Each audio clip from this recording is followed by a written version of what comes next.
The silence is the first thing you notice. Not an empty silence, but a heavy, compressed one, thick with the scent of beeswax, old tapestries, and the faint, cold perfume of stone. It is the silence of the Hofburg Palace in Vienna, a silence that absorbs oldish noise. The velvet of your dresses stiffened weighs upon your small shoulders. Before you stand your parents, the Holy Roman Emperor Ferdinand II, his face a mask of solemn duty, and your mother, the infante Mariana of Spain, her posture radiating a rigid piety that you are taught to emulate. They are not looking at you, but at the portrait being unveiled. It depicts a boy, not much older than yourself, dressed in black silk, his hand resting on the head of a large dog. He has the familiar long chin of your family, the prominent lower lip. This is Balthasar Charles, Prince of Asturias, your first cousin. He is the heir to the Spanish Empire, and he is to be your husband. The men in the room speak in low, serious tones. Their words a mixture of German and Spanish. Words like alliance, succession, dynasty. You do not understand all of them, but you understand their gravity. Your life is no longer your own. It is a strategic asset, a bridge of blood and bone to be built between Vienna and Madrid. You are Arctiscus Mariana of Austria. You are 11 years old, and your future has just been sealed. Before we unseal these dynastic records, consider this a moment to register your presence.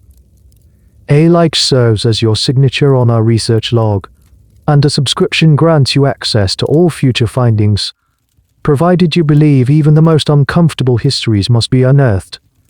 And in the comments below, let us begin a parallel discussion. Share your thoughts on which historical figure you believe has been most profoundly misunderstood by posterity. Therefore, let us silence all other distractions. It is time to consult the chronicles and let the dead speak for themselves. The subject was born on July 21, 1634 in the castle of Wiener Neustadt, south of Vienna. She was given the name Mariana, though history would come to know her by the Spanish variant Mariana. Her father was Ferdinand II, head of the Austrian branch of the House of Habsburg and the reigning Holy Roman Emperor. Her mother was Mariana of Spain, the sister of King Philip IV of Spain, head of the Spanish branch of the house. This parentage placed the infant Arctiscus at the precise nexus of the two most powerful entities in Catholic Europe. From the moment of her birth, she was a living embodiment of the Habsburg principle. Let others wage war you. Happy Austria, Mary. Her existence was not a personal matter, it was a matter of state policy, a genetic instrument designed to perpetuate and consolidate the family's vast holdings. Her early life was dictated by the strictures of the Viennese court, a world of unwavering Catholic devotion and intricate protocol. She was educated in languages, music, and theology, all tailored to prepare her for the role of a consort queen. The geopolitical context of her upbringing was the waning of the 30 Years' War, a catastrophic conflict that had ravaged Central Europe and weakened the Holy Roman Empire. Reinforcing the alliance between their Austrian and Spanish lines was not merely advantageous, it was critical for survival against the rising power of Bourbon France under King Louis XVI and his chief minister, Cardinal Richelieu. A marriage was the most effective and permanent way to seal this alliance. The chosen union was one of almost perfect dynastic symmetry. The emperor's daughter, Mariana, would marry the Spanish king's son, Balthasar Charles. The betrothal was formally agreed upon in 1646. Mariana was 11, her fiancé and first cousin, Balthasar Charles, was 16. He was the Prince of Asturias, the sole male heir to Philip IV and the vast Spanish Empire. An inheritance that stretched from the Iberian Peninsula to the Netherlands, Italy, the Philippines, and across the Americas. By all contemporary accounts, Balthasar Charles was a promising heir. Portraits by the court painter Diego Velázquez depict a serious, healthy-looking youth. He was an accomplished horseman and showed an early aptitude for statecraft. The match was considered a masterstroke of Habsburg diplomacy. It would bind the two imperial capitals, Vienna and Madrid, against their common French enemy. More importantly, it would refresh the Spanish royal line with Austrian Habsburg blood, which, according to the prevailing genetic theories of the time, was considered essential for maintaining the dynasty's vigor and legitimacy. For Mariana, her path seemed clear and immutable. She would spend her adolescence in Vienna, learning the ways of a future queen, before traveling to Madrid to marry her cousin and fulfill her singular solemn duty to produce the next Habsburg king of Spain. This proposed union, far from being an anomaly, was the very apotheosis of a strategy that had defined the House of Habsburg for over a century and a half. It was the ultimate expression of a political philosophy rooted in the belief that power, territory, and divine right were all encoded within the bloodline itself. To understand the forces that shaped Mariana's destiny, one must first understand the architecture of her dynasty. The foundation was laid not on the battlefield, but in the marriage bed. The architect was the Holy Roman Emperor Maximilian I, who reigned from 1493 to 1519. His marriage to Mary, the heiress of the Duchy of Burgundy, brought the wealthy and strategic Low Countries under Habsburg control. He then engineered an even more consequential union for their son, Philip the Handsome, with Joanna, the daughter of Ferdinand and Isabella of Spain. The fruit of this union was Charles V. Upon his shoulders, the inheritances of 4 separate royal houses converged. The Austrian lands from his paternal grandfather Maximilian, Burgundy and the Netherlands from his paternal grandmother Mary, the crown of Castile, its sprawling American empire from his maternal grandmother Isabella, and the crown of Aragon with its Italian possessions from his maternal grandfather Ferdinand. An entity so vast that it was famously said the sun never set upon it. Charles V ruled over this composite monarchy, not as a unified state, but as a collection of personal unions, each territory held by virtue of his unique and complex bloodline. The preservation of this inheritance became the dynasty's central, all-consuming obsession. The primary tool for this preservation was strategic, consanguine's marriage. Upon Charles V's abdication in 56, the immense burden of his empire was formally divided. His younger brother, Ferdinand I, received the Austrian ancestral lands and the title of Holy Roman Emperor, solidifying the Austrian branch of the family. His son Philip I inherited Spain, the Netherlands, the Italian holdings, and the Overseas Empire, becoming the head of the more powerful Spanish branch. From this point forward, the Habsburg doctrine of marriage shifted its focus. The goal was no longer expansion, but consolidation and, where possible, the eventual reunification of the two lines. To prevent the dilution of their claims and to keep their vast territories from being inherited by rival houses, the Spanish and Austrian Habsburgs began to systematically marry one another. Cousins married cousins with regularity. The most potent and exclusive form of this practice, however, was the marriage of an uncle to his niece. This specific type of union, which occurred multiple times, served a distinct political purpose. It created a powerful convergence of inheritance rights. A child born of an uncle and his niece would possess a double dose of the same immediate claim, effectively sealing off any legal challenges from more distant relatives. King Philip I of Spain himself engaged in this practice for his 4th and final marriage, taking as his bride Mariana of Austria, the daughter of his own sister Maria. This union produced his sole surviving male, Philip I. Decades later, Philip IV, Mariana's uncle and future husband, had also married his first cousin, Elizabeth of France. The proposed marriage between Mariana and her cousin Balthasar Charles was simply the next logical step in this long-established pattern, a continuation of the policy that had made the family the dominant power in Europe. It was a closed loop, designed to keep power and property perpetually circulating within a single, exclusive genetic pool. To the modern observer, such unions are fraught with biological and ethical concerns. In the 17th century, however, they were viewed through a different lens. The Catholic Church's prohibitions against consanguinity were well known, but they were not absolute.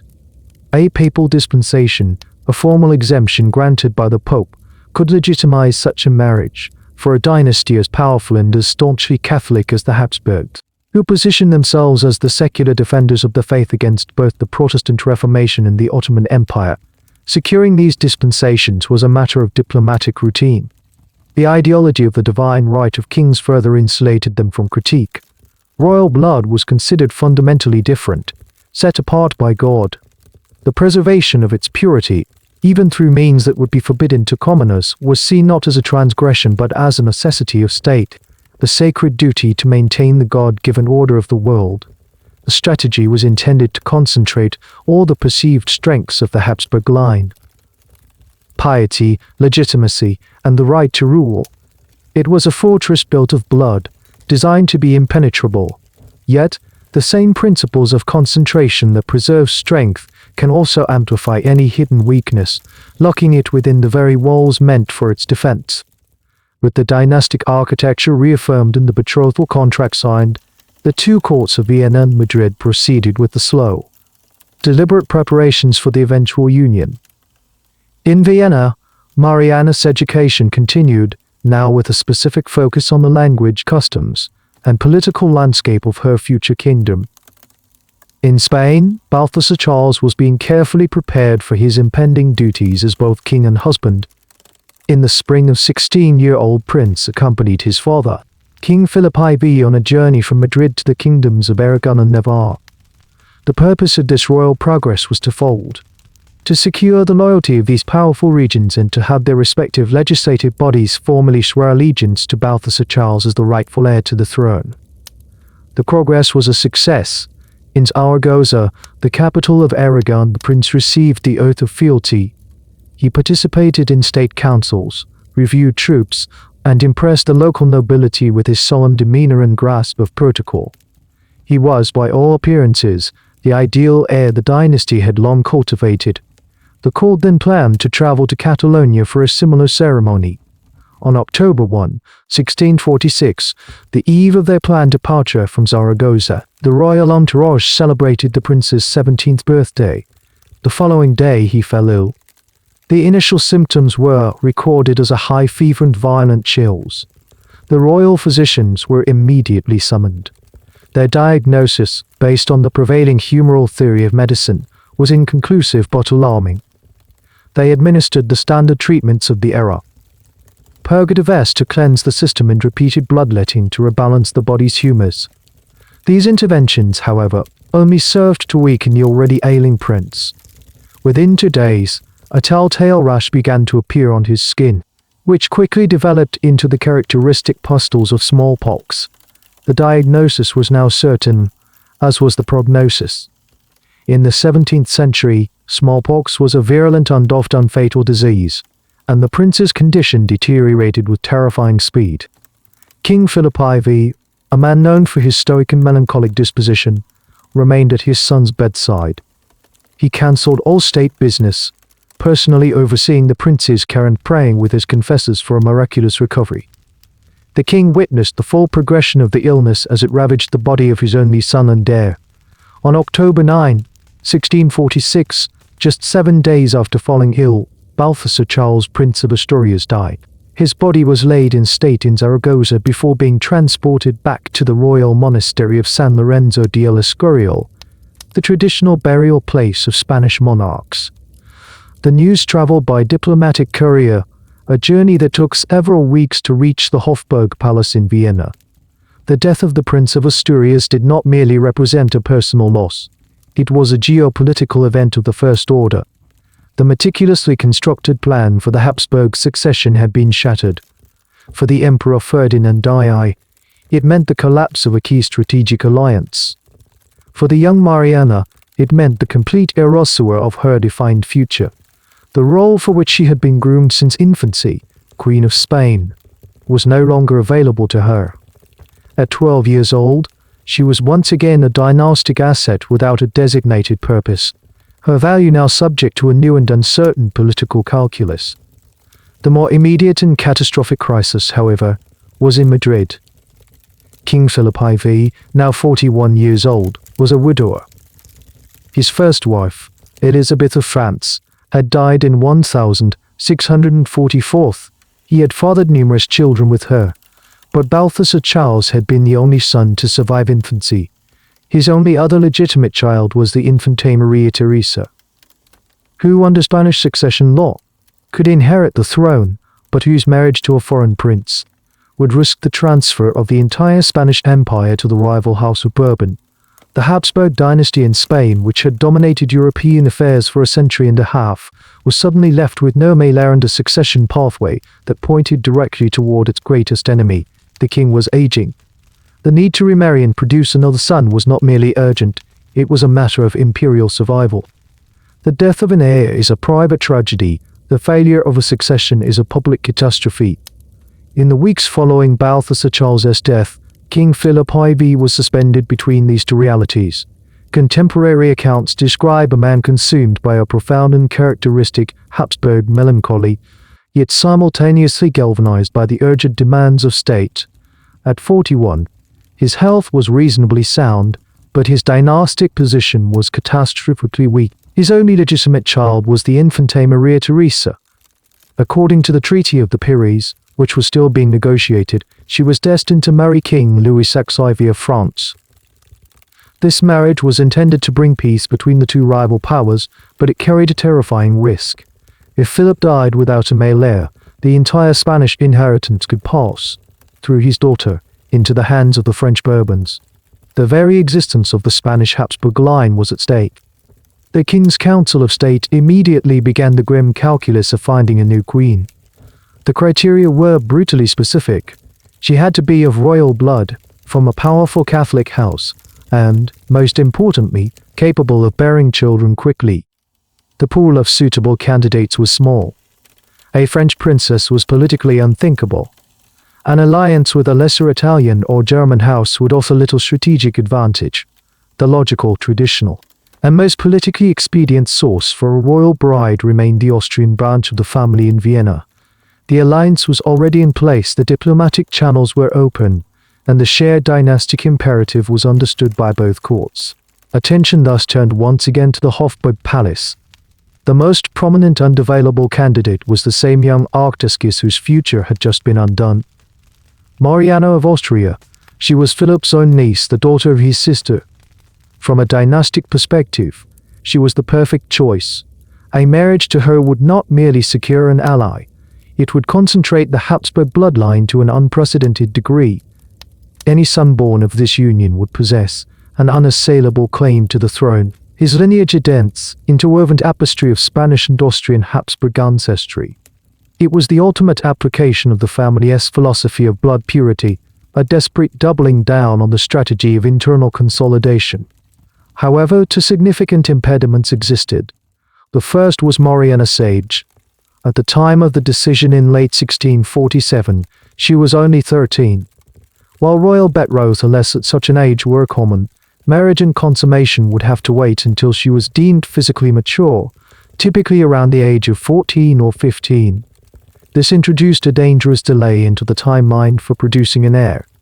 The second, more profound obstacle was the degree of consanguinitum. The union was one of direct affinity in the first degree, uncle and niece. This was a far closer relationship than that of first cousins and stood in clear violation of canon law. For Philip IV, a man renowned for his deep and often scrupulous piety, this was not a minor detail. Yet, the logic of dynastic survival overrode theological objections.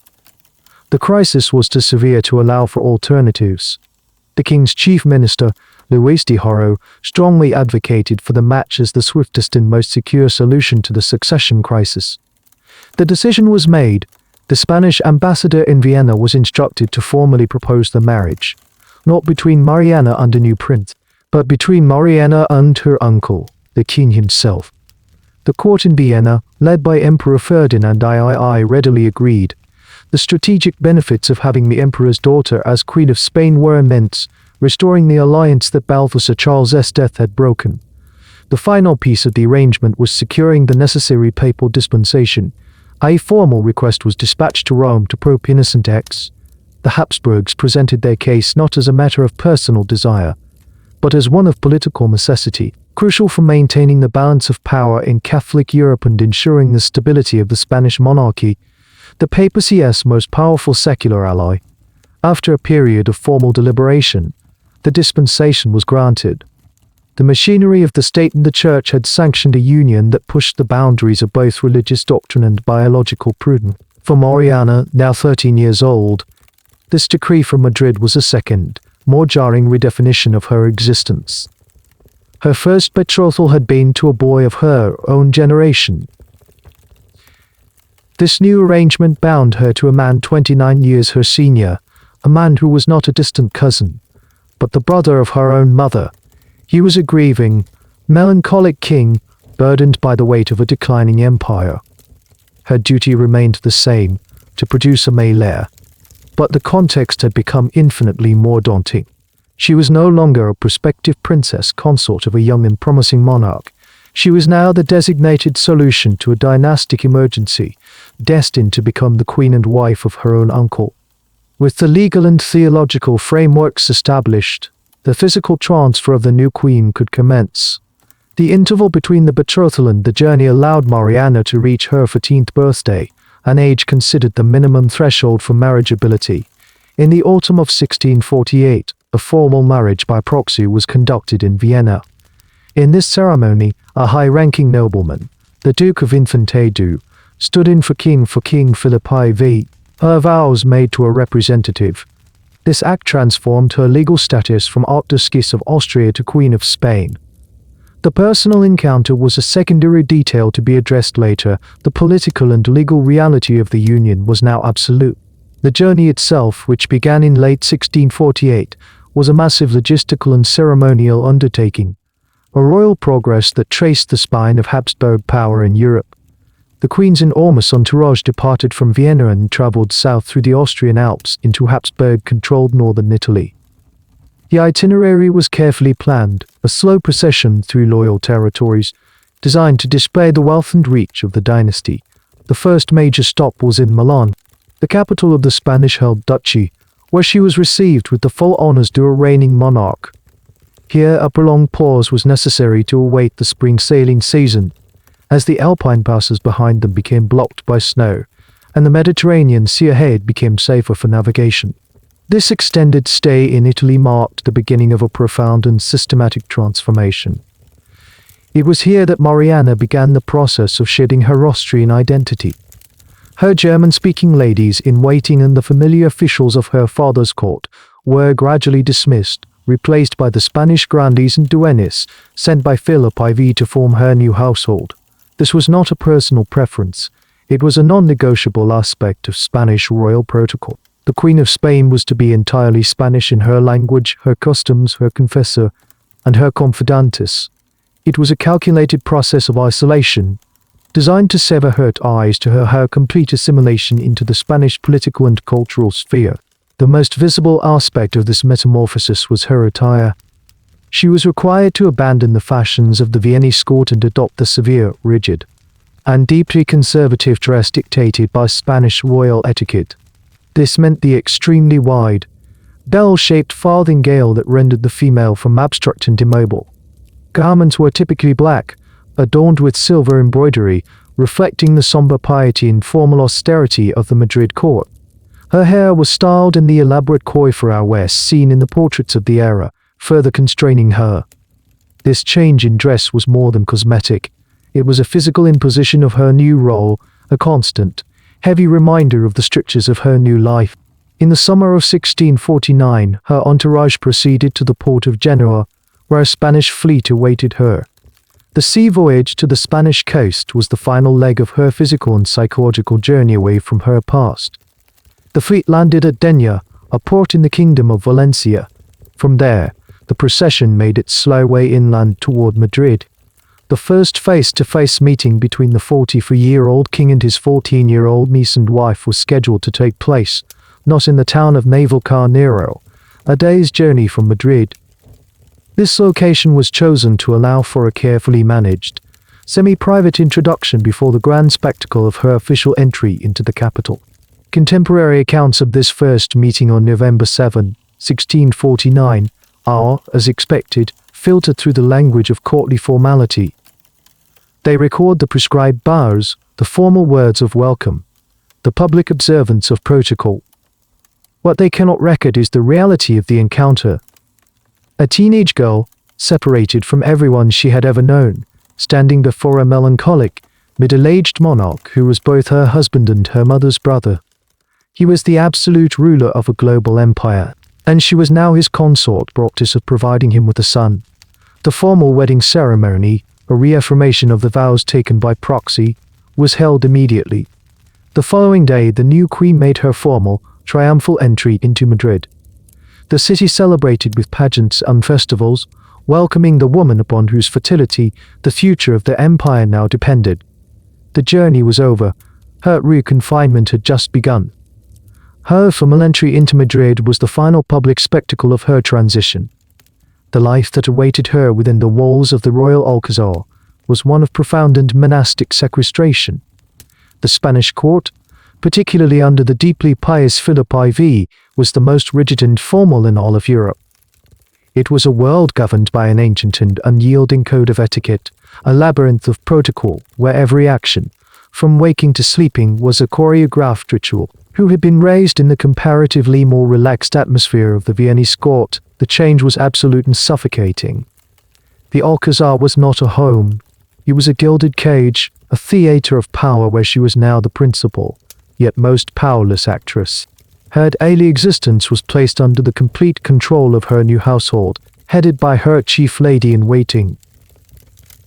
This powerful noblewoman was not a companion but a warden, tasked with ensuring the queen's every action adhered to Spanish custom and preserved the decorum of her station. Mariana was almost never alone. She was dressed, bathed, and attended to by a retinue of ladies-in-waiting. She ate her meals in public, a highly ceremonial affair. Her movements within the palace were restricted and always accompanied. Any correspondence with her family in Vienna was subject to review. She was isolated from any source of external influence or personal comfort, a deliberate policy to ensure her total loyalty and subservience to the Spanish crown and its interests. The central unspoken purpose of this entire apparatus of control was directed at a single objective: the production of a male heir.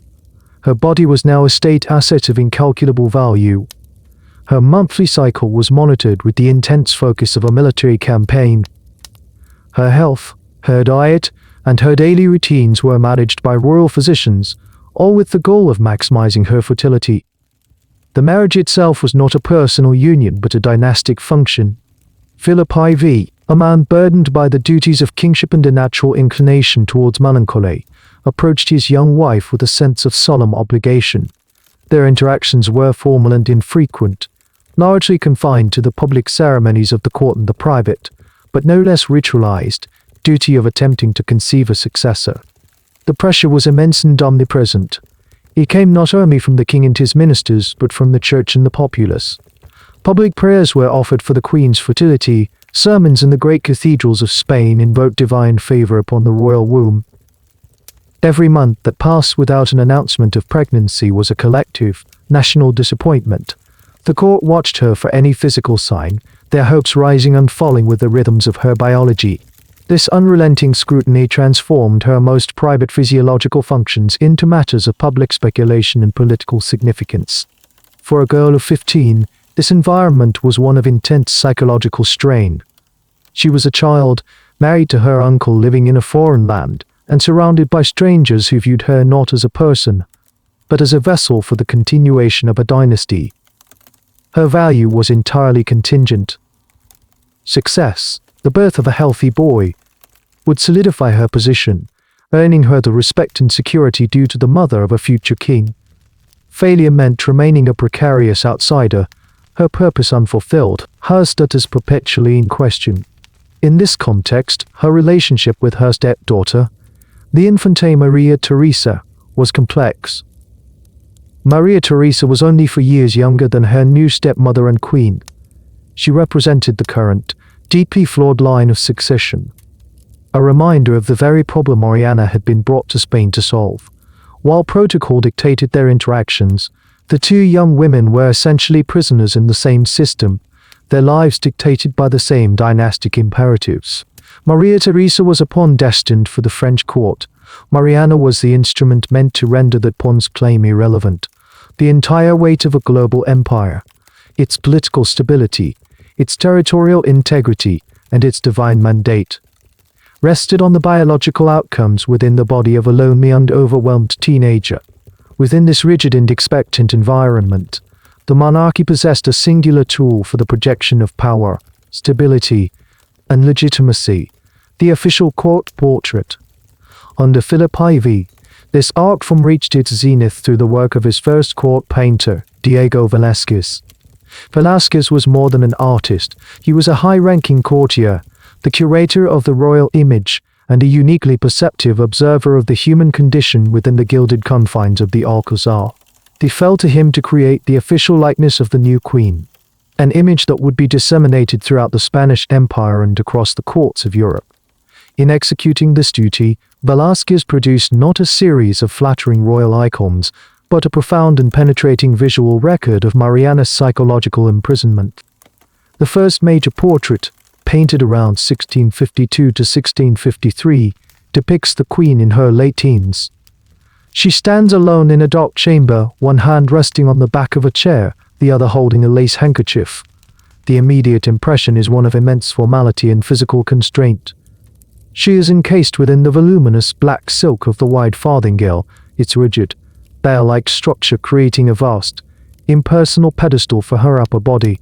The dress is a work of statecraft, meticulously detailed with silver embroidery, its sheer scale designed to convey majesty and to physically isolate the queen, creating a formidable barrier between her body and the outside world.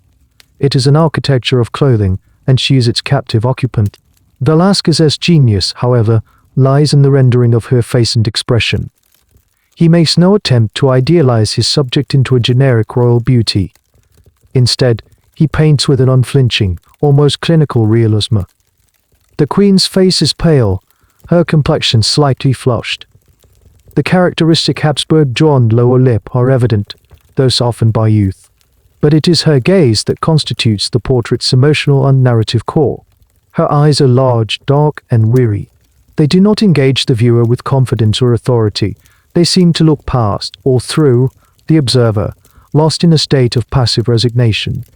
There is a palpable listlessness, a profound melancholy that seems at odds with the opulent trappings of her station.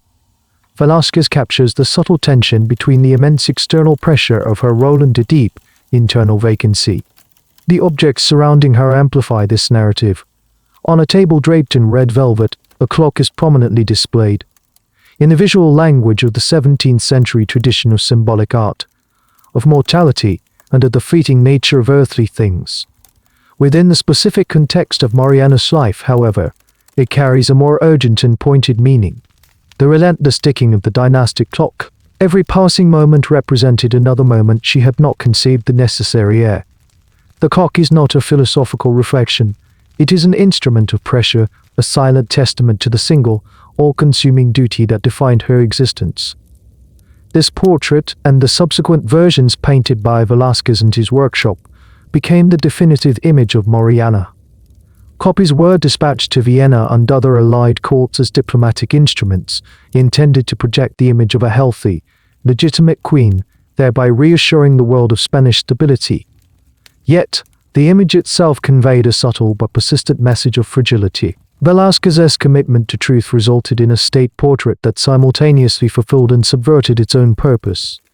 It presented the Queen of Spain in all her formal majesty, but it also documented the human cost of that majesty. He painted the institution of the Spanish monarchy by painting its effect on one young woman. The oppressive silence of the Alcazar, the weight of dynastic expectation, the profound isolation. All of it is present in the somber palette, the constrained posture, and, above all, in the haunted, distant gaze of the queen. The canvas became a cell, and the portrait a confession. The serene, melancholic image projected by the Velázquez portraits was a carefully constructed facade, a mask of royal composure hiding a reality of escalating biological failure. The clock depicted on the velvet-draped table was not merely symbolic. Its ticking measured the passage of years in which the primary function of the royal marriage remained unfulfilled. The Spanish court, and indeed all of Catholic Europe, held its breath, awaiting the announcement that would secure the dynasty. The pressure documented on canvas soon manifested in a series of acute physiological and political crises within the royal Alcazar. In 1655, nearly 6 years into the marriage, the first signs of a royal pregnancy brought a wave of cautious optimism to the court. Public prayers intensified, and the Queen's movements were further restricted under the guise of protecting her health. The hope was short-lived. In March of that year, the Queen suffered a miscarriage. In the clinical, formal language of the court chronicles, it was recorded as a dynastic setback. It was the first in a series of devastating biological disappointments that would come to define Mariana's early reign as queen consort. This event established a grim pattern. A second pregnancy followed, only to end similarly. The royal bedchamber, intended to be the crucible of the empire's future, became a chamber of loss. Each pregnancy was a state affair, its progress tracked with obsessive detail by ministers and ambassadors. Each failure was a public event, sending ripples of anxiety through the government and casting a pall over the court. The atmosphere within the palace grew heavier, laden with the unspoken fear that the king's second marriage might prove as fruitless in producing a male heir as his first had ultimately been. The royal physicians, operating within the constrained epistemological framework of humoral theory, were powerless. They attributed the repeated miscarriages to a variety of causes. The Queen's youth and delicate constitution, an imbalance of the bodily humors, or even environmental factors within the somber Alcazar. Their prescribed regimens, strict diets, bleeding and enforced inactivity, were likely iatrogenic in their effects, inadvertently adding physiological stress to the Queen's already burdened system. From a modern genetic perspective, the cause is far clearer. The extreme degree of consanguinity between Philip IV and Mariana, uncle and niece, dramatically increased the probability of recessive alleles combining to produce non-viable fetuses. The very strategy designed to purify and strengthen the bloodline was, at a microscopic level, sabotaging its own continuation. Parallel to the medical interpretation, a potent theological narrative took hold. In the deeply pious worldview of the Spanish Habsburgs, reproductive failure was not merely a biological event, but a potential manifestation of divine judgment. King Philip IV, a man haunted by a deep sense of personal sinfulness and a conviction that Spain's misfortunes were a punishment for his own moral failings, responded with intensified acts of penance. The court's calendar became even more crowded with religious processions, masses, and novenas beseeching God for a male heir. For Mariana, this spiritual framing of her obstetric difficulties was a profound psychological burden. She was failing not only her husband in the empire but also God. Her body was the nexus of a divine trial, and its repeated failures were a public testament to some perceived inadequacy or disfavor. This series of failed pregnancies had a corrosive effect on her position at court. A foreign-born queen's authority and security were almost entirely dependent on her role as the mother of a future king. Without a son, Mariana remained in a state of perpetual probation. Her influence was limited, and her isolation deepened. Factions within the court, ever watchful for shifts in power, would have viewed her with a mixture of pity and contempt, her barrenness a sign of her ultimate irrelevance. The biological lottery of succession had, thus far, yielded no prize, and with each passing year, the stakes of that lottery grew higher, the health of the aging king more precarious, and the future of the Spanish Habsburg Empire more uncertain. The pattern of biological failure was finally, albeit partially, broken on July 12, 1651. On that day, after another tense and carefully monitored pregnancy, Queen Mariana gave birth to her first child to survive past infancy. The child was a daughter, christened Margarita Teresa. Her birth was an event of deeply ambivalent significance for the Spanish court. On one hand, it was a source of profound relief. It proved that the Queen was capable of carrying a healthy child to term, dispelling the most desperate fears of a complete and irreversible barrenness in the royal union. The survival of the infant past the perilous first few weeks of life was a victory in itself, a testament to a successful, if not ideal, outcome. On the other hand, the child was female. The birth of an infant did nothing to resolve the immediate succession crisis. The direct line of male inheritance remained empty. King Philip IV was now 46 years old, and the dynastic clock, so powerfully evoked in Velázquez's portraits of the Queen, continued its inexorable count. The kingdom had a princess, but it still lacked a prince. This reality immediately defined Margarita Teresa's existence. From the moment of her birth, she was not primarily a daughter, but a placeholder and a political tool. Her immediate value lay not in her potential to rule Spain, but in her future role as a bride in the ceaseless game of Habsburg dynastic consolidation. Almost immediately, plans were formulated for her eventual marriage. The intended groom was, in a perfect echo of the Habsburg system, her own maternal uncle and paternal first cousin, Leopold I, the Holy Roman Emperor in Vienna. This proposed union was a mirror image of her parents' own marriage. It would once again bind the Spanish and Austrian branches of the family, reinforcing the alliance against France and ensuring that, should the Spanish male line fail, the inheritance would at least remain within the broader Habsburg sphere of influence. Margarita Theresa's life was, in effect, mortgaged to the same dynastic strategy that had defined her mother's. She was the next generation's living seal on the family pact. This singular, predetermined role is powerfully documented in the series of portraits Diego Velázquez painted of the young infante.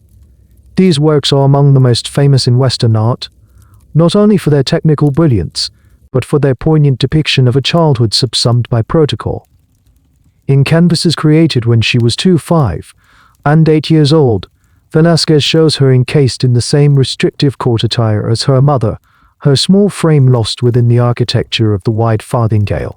Her expression, particularly in the later portraits, is one of solemnity and gravity, a child's face bearing the weight of a dynasty.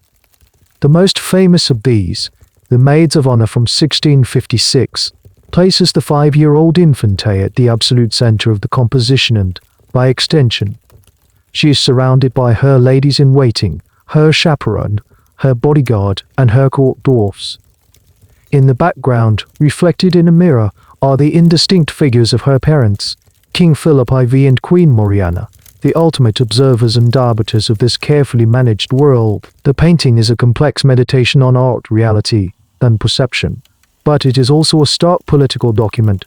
It depicts the intense, concentrated focus of the entire Spanish court apparatus on this single, precious, yet biologically insufficient child. She is the hope of the dynasty, but she is the wrong kind of hope. The precariances of the line was further underscored by subsequent births. In 1655, Mariana gave birth to another daughter, Maria Ambrosia de la Concepcion, who died after only 15 days. The brief flicker of hope was extinguished, reinforcing the grim reality of infant mortality. Even at the highest echelons of society, the pattern of loss and qualified success continued. The queen had proven she could produce children, but the line remained fragile, its continuation dependent on the survival of a single daughter and the increasingly faint hope of a future son. The birth of Margarita Teresa had provided the dynasty with a crucial new pawn, but it had not won the game. The qualified success of Margarita Teresa's birth did little to quell the underlying current of dynastic anxiety that permeated the Spanish court. As the years passed without the arrival of a male heir, this anxiety began to coalesce into a more specific and sinister narrative. The initial problem, framed in purely political and strategic terms, the lack of a prince, was gradually reinterpreted through a darker, more fatalistic lens. The whispers that had once concerned the queen's fertility now began to concern the fundamental viability of the Habsburg bloodline itself. The language shifted from misfortune to malediction. The suspicion grew that the dynasty was not merely unlucky, but afflicted by a deep, inherent, and perhaps irreversible taint. This narrative was not confined to the conspiratorial corners of the royal Alcazar. It became a subject of intense interest and analysis in the diplomatic correspondence of every major European power. Ambassadors stationed in Madrid were, in effect, intelligence officers, and their primary duty was to assess the strength and stability of the dispatches back to Paris. Rome, Vienna, and London were filled with detailed observations. They recorded the Queen's repeated miscarriages and stillbirths.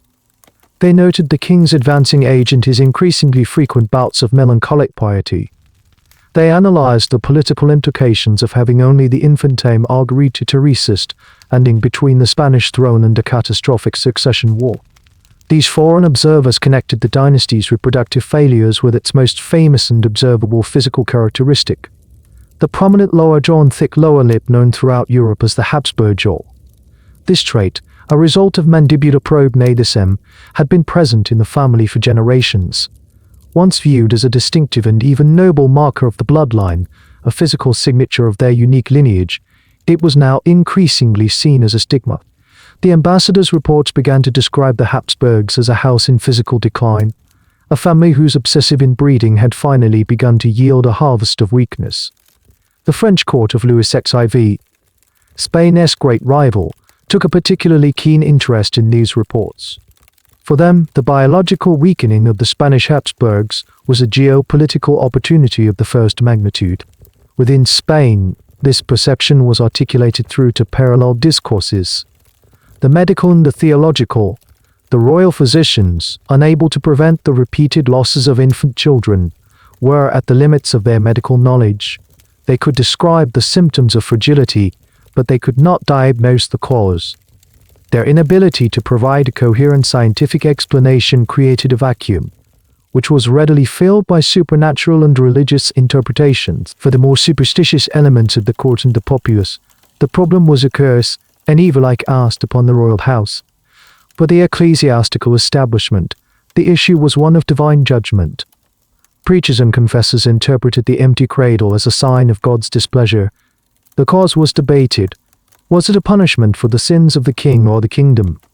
Or was it, as some whispered more cautiously, a divine rebuke for the unnaturally close marriage of uncle and niece? The papal dispensation had legalized the union in the eyes of the church, but it could not erase the visual sense that a fundamental law of nature had been transgressed. The dynasty's greatest strategic tool, the very marriages that had built their empire, was now being reframed as the potential source of its divine and biological ruin.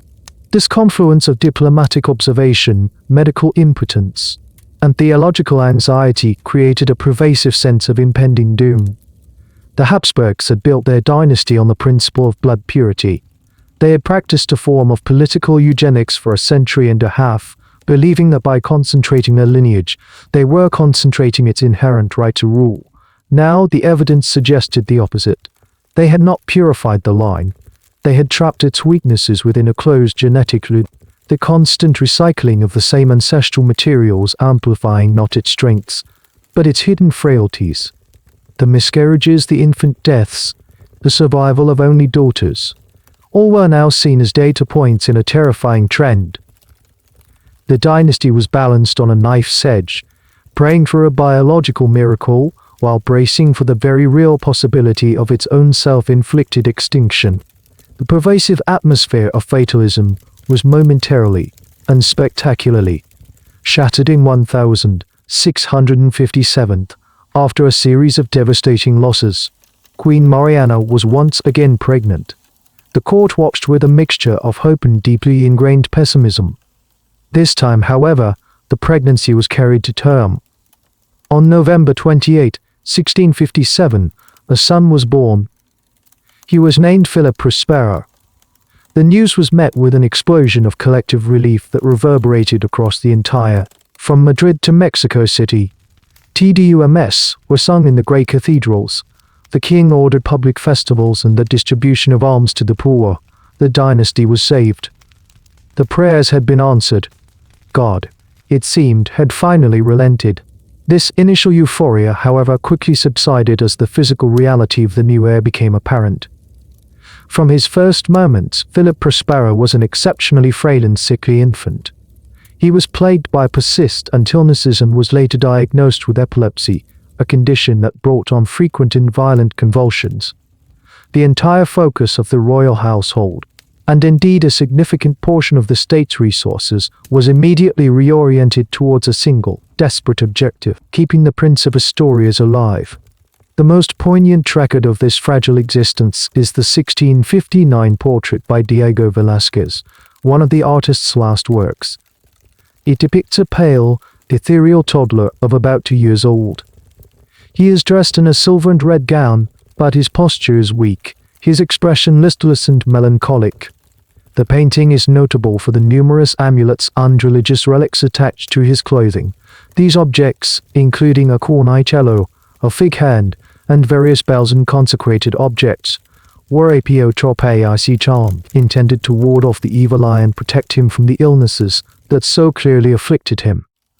Velázquez painted not a robust future king, but a child drowning in the anxieties of a dynasty, a small body literally festooned with the desperate hopes and superstitious fears of an empire. He was the heir, but he was a flickering candle in a storm. The birth of a second son, Ferdinand Thomas, in 1658 provided a brief moment of security. The coveted heir in despair. But this relief was fleeting. Ferdinand Thomas died in October 1659, less than a year old. The dynasty was once again reliant on the fragile health of a single, chronically ill child. For 2 more years, the court held its vigil over Philip Prospero.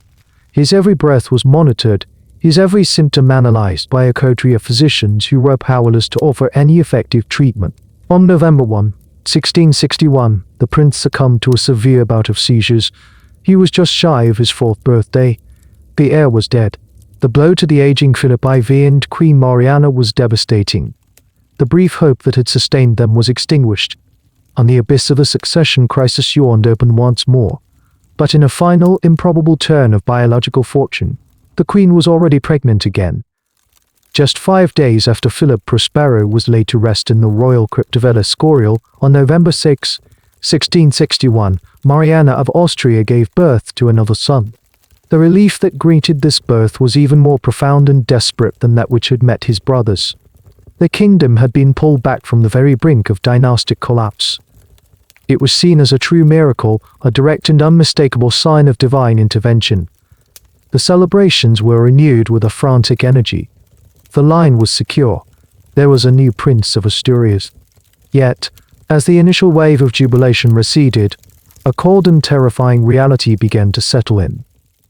From the moment of his birth, it was obvious to the physicians and attendants that the infant Charles was not a healthy child. He was the culmination of the very genetic decline that had been whispered about for decades. He was born with a suite of severe physical deformities. His head was alarmingly large, a condition later identified as macrocephaly, and profoundly delayed. Most strikingly, he bore the most extreme version of the Habsburg jaw ever recorded. His mandibular prognathism was so severe that his upper and lower teeth could not meet, making it incredibly difficult for him to chew or speak properly for his entire life. He was sickly, prone to constant illnesses, and by all accounts, a deeply troubled infant. The relief of his birth was therefore inextricably bound to a chilling sense of dread. The dynasty had produced its heir, but the heir was the living embodiment of the family's genetic curse. He was the answer to their prayers, and his frail breath was the sound of an empire's twilight. The birth of Charles was not a resolution. It was the beginning of a 4-year death watch. For the aging king Philip IV, the new heir was a source of both profound relief and constant, gnawing terror. The dynasty had a future, but that future was embodied in a child whose every breath seemed a struggle, whose misshapen body was a daily, visible testament to the exhaustion of their line. Philip, now in his late 50s, was a man worn down by a lifetime of personal loss and political failure. His 44-year reign had overseen the final, undeniable stages of Spain's decline from its position of European hegemony. He had lost Portugal, conceded the independence of the Dutch Republic, and been humbled by the rising power of Bourbon France. He saw these geopolitical defeats not as the result of economic or military factors, but as a reflection of his own personal sinfulness, a divine judgment upon his house and his kingdom. In his son Charles, he saw the physical manifestation of this judgment. The boy's chronic illnesses, his severe physical deformities, and his painfully slow cognitive development were a constant, living reproach. While the court maintained the public fiction of a healthy heir, the reality within the royal nursery was one of constant medical crisis. Every fever, every bout of digestive distress sent a shockwave of panic through the Alcazar. The king, steeped in a deep and fatalistic piety, spent his final years consumed by two parallel obsessions, praying for his own salvation and preparing the state for the inevitability of his own death and the terrifying prospect of a long vulnerable minority rule. His physical health began to mirror the decline of his empire and his bloodline. Long afflicted with gout, his ailments multiplied. He suffered from recurring fevers and, according to court observers, was plagued by a deep, unshakable melancholy that left him drained of all vitality. He recognized that his time was short, and that the survival of the Spanish Habsburgs depended entirely on the political structures he put in place before his death. The central instrument of this preparation was his last will and testament, a document he began meticulously crafting with his closest advisors. The will's primary challenge was to address the undeniable fact of his son's incapacity. Charles was legally the heir, but he was a child, and a profoundly disabled one at that. A regency was therefore a foregone conclusion. The critical question was who would wield that power. Philip's decision was both traditional and pragmatic. He named his wife, Queen Mariana, as the Queen Regent, to govern the empire until Charles reached the age of majority at 14. Her interests were theoretically inseparable from his. As an Austrian Habsburg, she was ideologically committed to the preservation of the dynasty against its foreign rivals. However, Philip was also a product of the deeply patriarchal Spanish court. He did not trust any woman, even his queen, with absolute power. His will therefore stipulated the creation of a regency council that Mariana was legally required to consult. This council was to be composed of the 6 most powerful figures in the kingdom: the president of the Council of Castile, the vice-chancellor of Aragon, the Archbishop of Toledo, the Inquisitor General, the Grandee of Spain, and the President of the Council of State. This was a calculated system of checks and balances designed to support the Queen Regent but also to constrain her authority, preventing her from falling under the sway of a single favorite or pursuing policies detrimental to the established order. The will was a masterpiece of political caution, an attempt to build a constitutional fortress around a fragile, 4-year-old king. In September of 1665, the king's final illness took hold. The diagnosis recorded was dysentery, a common and oft unfatal affliction. The Alcazar transformed into a solemn theater of royal death. The leading physicians of the kingdom were summoned, but their bleeding and purges only hastened the inevitable. As his body failed, the king turned his full attention to the salvation of his soul.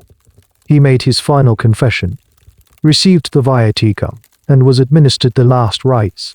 His ministers and grandees kept a silent vigil outside his chambers.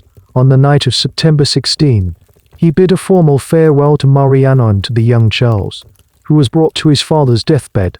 In the early hours of September 17, 1665, King Philip IV of Spain died. At the moment of his death, a profound transfer of power occurred. Charles, the sickly child of not yet 4, became Charles II, King of Spain, Naples, Sicily, and the Indies, ruler of a vast global empire, and Mariana of Austria, the woman who had been brought to Spain as a teenage girl for the sole purpose of breeding, who had spent 16 years as a cloistered and politically marginal consort, was instantly transformed. The most powerful political figure in the Spanish world. Her confinement was over. Her trial had just begun. The protracted rituals of royal mourning, with their somber processions and black-draped chambers, could not mask the abrupt and violent shift in the political gravity of the Spanish world. With Philip I's death, the theoretical power of the crown passed to a 4-year-old boy. The practical, day-to-day authority of that crown, however, settled upon the shoulders of his mother. The transformation was absolute. One day Mariana of Austria was a queen consort, her life governed by religious observance and the biology of succession, a figurehead of dynastic continuity. The next, she was the Queen Regent, the legal steward of a global empire, thrust into the vortex of supreme political authority. She was singularly unprepared for such a role. Her Habsburg education had been designed to produce a pious and obedient wife, not a ruler. She was well versed in theology, courtly etiquette, and the arts, but she possessed little to no formal training in the practical mechanics of statecraft, economics, military strategy, or the labyrinthine legal systems of the Spanish composite monarchy. Furthermore, she remained, in the eyes of the powerful Spanish nobility, an outsider. She was still referred to derisively in some circles as the German woman. Her political instincts had been honed in the stifling, insular world of the Alcazar, not in the competitive arena of council meetings and diplomatic negotiation. The political landscape she inherited was treacherous. The grandees of Spain, the high nobility, had seen their power steadily eroded by the centralizing policies of Philip IV and his predecessors. They viewed the accession of a child king and the establishment of a female-led regency as a golden opportunity to reclaim their traditional privileges and autonomy. The Regency Council, established by her late husband's will, was designed to be her guide and her support. It was a committee of rivals, a collection of the most powerful men in the kingdom, each with his own agenda, his own network of clients, and his own deep-seated suspicion of her authority. Philip's will had intended the council as a stabilizing force, but it also functioned as a constitutional cage, a mechanism for diluting and containing the regent's power. Isolated and surrounded by men whose loyalty was to their own interests rather than to her person, Mariana understood that she needed an advisor she could trust implicitly. She could not rely on the powerful on whose position was entirely dependent on her patronage, ensuring his absolute loyalty. She found this figure in her personal confessor, the Austrian Jesuit priest Juan Everardo Enithard. Father Enithard had been part of Mariana's household since she first left Vienna. He was her spiritual guide, but also her closest link to her Austrian home, a fellow German speaker in the Spanish world. Their relationship was one of long-standing trust, forged in the shared isolation of the Spanish court. He was intelligent, politically astute, and most importantly, his ambition could only be realized through her. He was the perfect instrument for the exercise of her will, recognizing that she needed his voice inside the formal structures of power. Mariana executed her first major political maneuver. She used her authority as regent to have Enithard naturalized as a Spanish citizen. Shortly thereafter, she appointed him to the vacant position of Inquisitor General. This was a brilliant and provocative move. The position of Inquisitor General was one of immense power and prestige, and it automatically conferred upon its holder a seat on the Regency Council. In a single stroke, Mariana had bypassed the established Spanish hierarchy and inserted her own loyal agent into the very heart of the government. The act was met with immediate and furious opposition from the Spanish grandees. They were outraged that a foreign-born Jesuit of humble origins had been elevated to one of the highest offices in the kingdom, leapfrogging over countless Spanish nobles who coveted the position. It was seen as an affront to their honor and a clear signal that the Queen Regent intended to rule not as a caretaker, but as an absolute monarch, advised by a cabal of foreign favorites. The appointment of Father Enithard secured Mariana a loyal voice in her council, but it also crystallized the opposition against her, providing her enemies with a tangible and deeply resented target. The aristocratic resentment ignited by the appointment of Father Enithard did not remain a diffuse, disorganized force. Such a potent political grievance required a figurehead, a leader of sufficient stature and ambition to challenge the authority of the Queen Regent. This figurehead did not need to be invented. He already existed, waiting in the wings of Spanish power. He was Don Juan José of Austria, the most famous and charismatic illegitimate son of the late King Philip IV. His existence presented a direct and sustained threat to the stability of Mariana's regency. Don Juan José was born in 1629, the product of Philip I's affair with the actress Maria Calderon. Unlike most royal bastards, he was formally recognized by the king and raised as a prince, though without rights of succession. From a young age he was groomed for high command, intended to serve the crown in administrative roles that were considered too risky or too strenuous for a legitimate heir.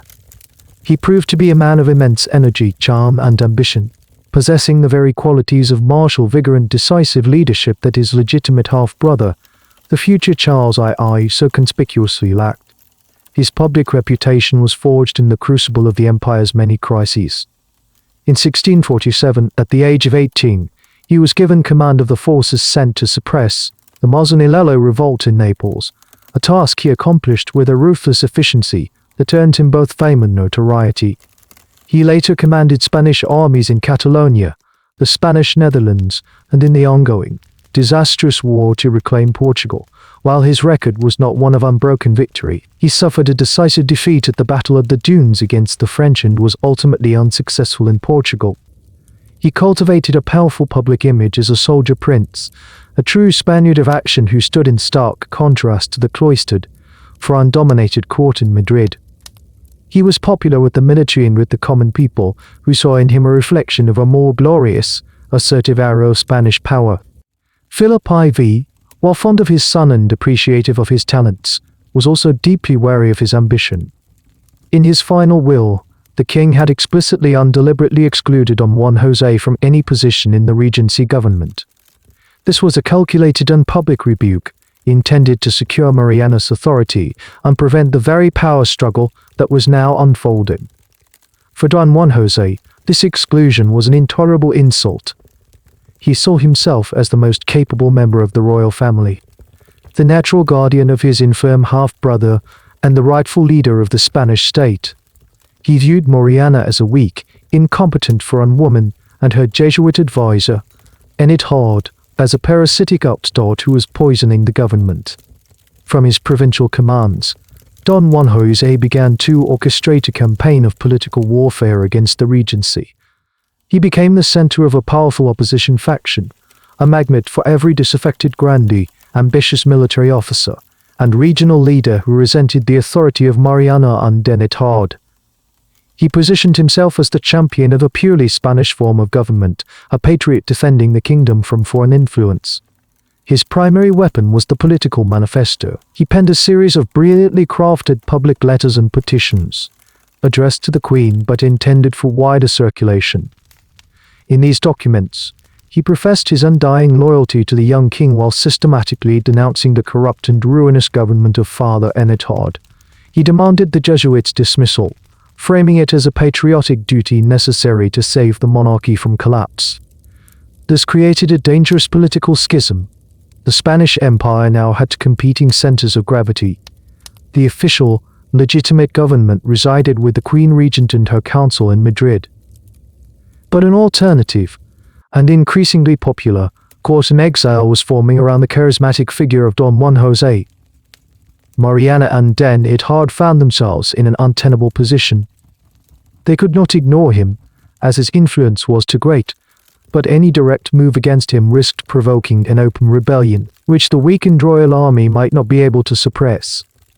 They responded by trying to politically isolate him, stripping his allies of their positions at court and attempting to cut off his sources of funding.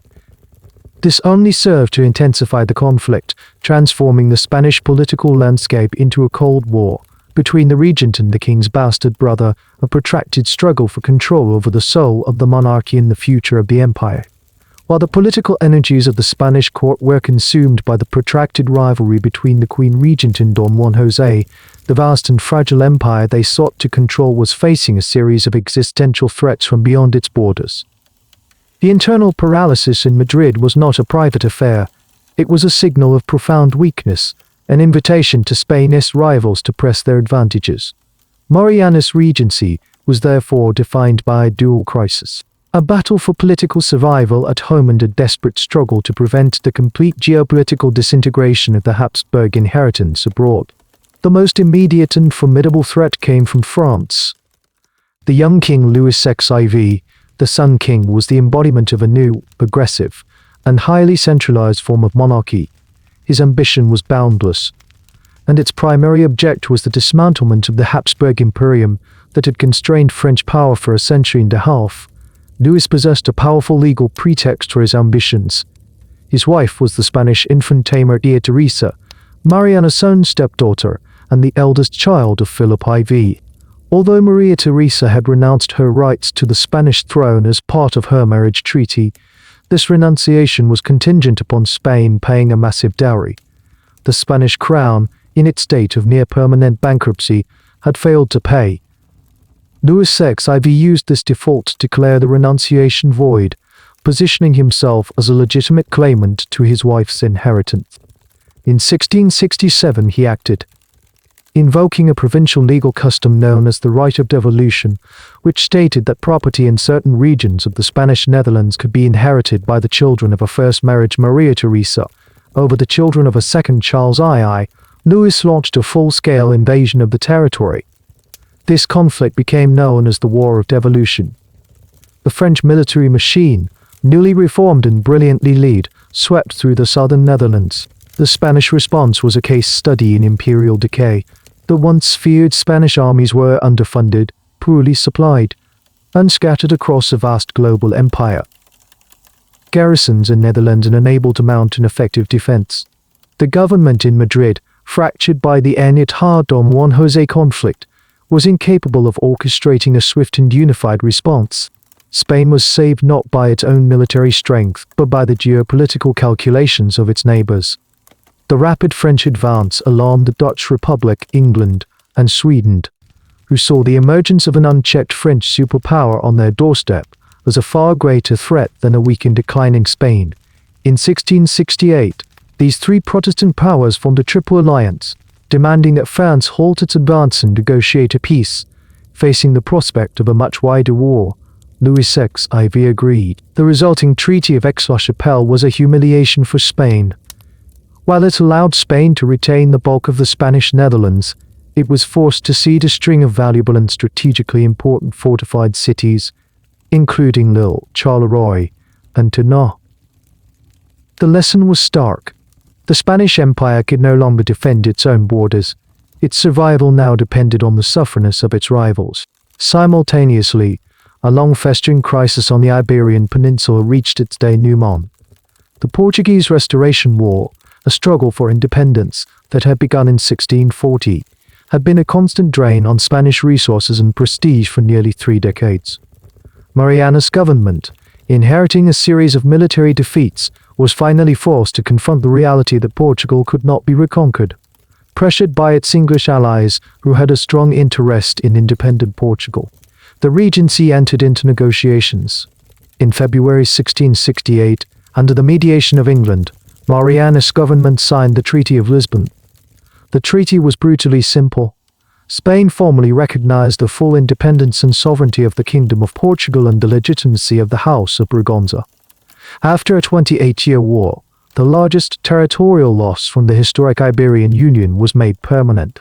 These military and diplomatic disasters were symptoms of a deeper systemic rot. The terminal decline of the Spanish economy. The torrent of silver from the American mines, which had financed the empire's ambitions for 2 centuries, had slowed to a trickle. The domestic economy of Castile, the heartland of the monarchy, was in a state of collapse, crippled by endemic plague, rural depopulation, regressive taxation, and the collapse of its once thriving textile industries. The crown was effectively insolvent, lurching from one financial crisis to the next, repeatedly debasing its currency to meet its obligations. Mariana, as regent, was not a commander on a galleon's bridge. She was the captain of a waterlogged and sinking vessel, her hands tied, forced to cede territory and prestige, simply to keep the wreck afloat for one more day. While the Queen Regent contended with the macro-level decay of the Spanish state, a parallel and more intimate crisis was unfolding within the sequestered world of the royal nursery. The body of the young King Charles II was itself a microcosm of the empire, vast in its theoretical significance, but pathologically weak and prone to systemic collapse. The survival of this single, fragile child was the central pillar upon which the entire legal and political structure of the monarchy rested. As he grew from infancy into boyhood, a full and terrifying clinical picture of his condition emerged, providing a living, breathing catalogue of the consequences of a century and a half of intensive inbreeding. His most prominent and defining feature was the severe mandibular probe, nay this M that would earn him the posthumous epithet the bewitched, but which was in reality the most extreme expression of the Habsburg jaw. The genetic trait, passed down undamplified through generations, reached its terminus in Charles. His lower jaw was so pronounced and his mandibles so oversized that his lower teeth projected far beyond his upper ones, preventing his mouth from closing properly. This was not a cosmetic flaw, it was a profound functional disability. It made the act of chewing a laborious and often impossible task, leading to a lifetime of digestive problems and contributing to his overall malnutrition. Speech was equally difficult. The inability to properly form consonants resulted in a thick, slurred manner of speaking that was often incomprehensible to those unfamiliar with him. He was observed to drool constantly, a detail that further detracted from the regal dignity his position demanded. This central deformity was accompanied by a host of other skeletal abnormalities. His head was unusually large for his body, a condition of macrocephaly that may have indicated hydrocephalus or other cranial irregularities. His tongue was also reported to be abnormally large, further compounding his difficulties with speech and eating. He was exceptionally late in reaching developmental milestones. He did not walk until he was nearly 4 years old and did so with a weak, unsteady gait.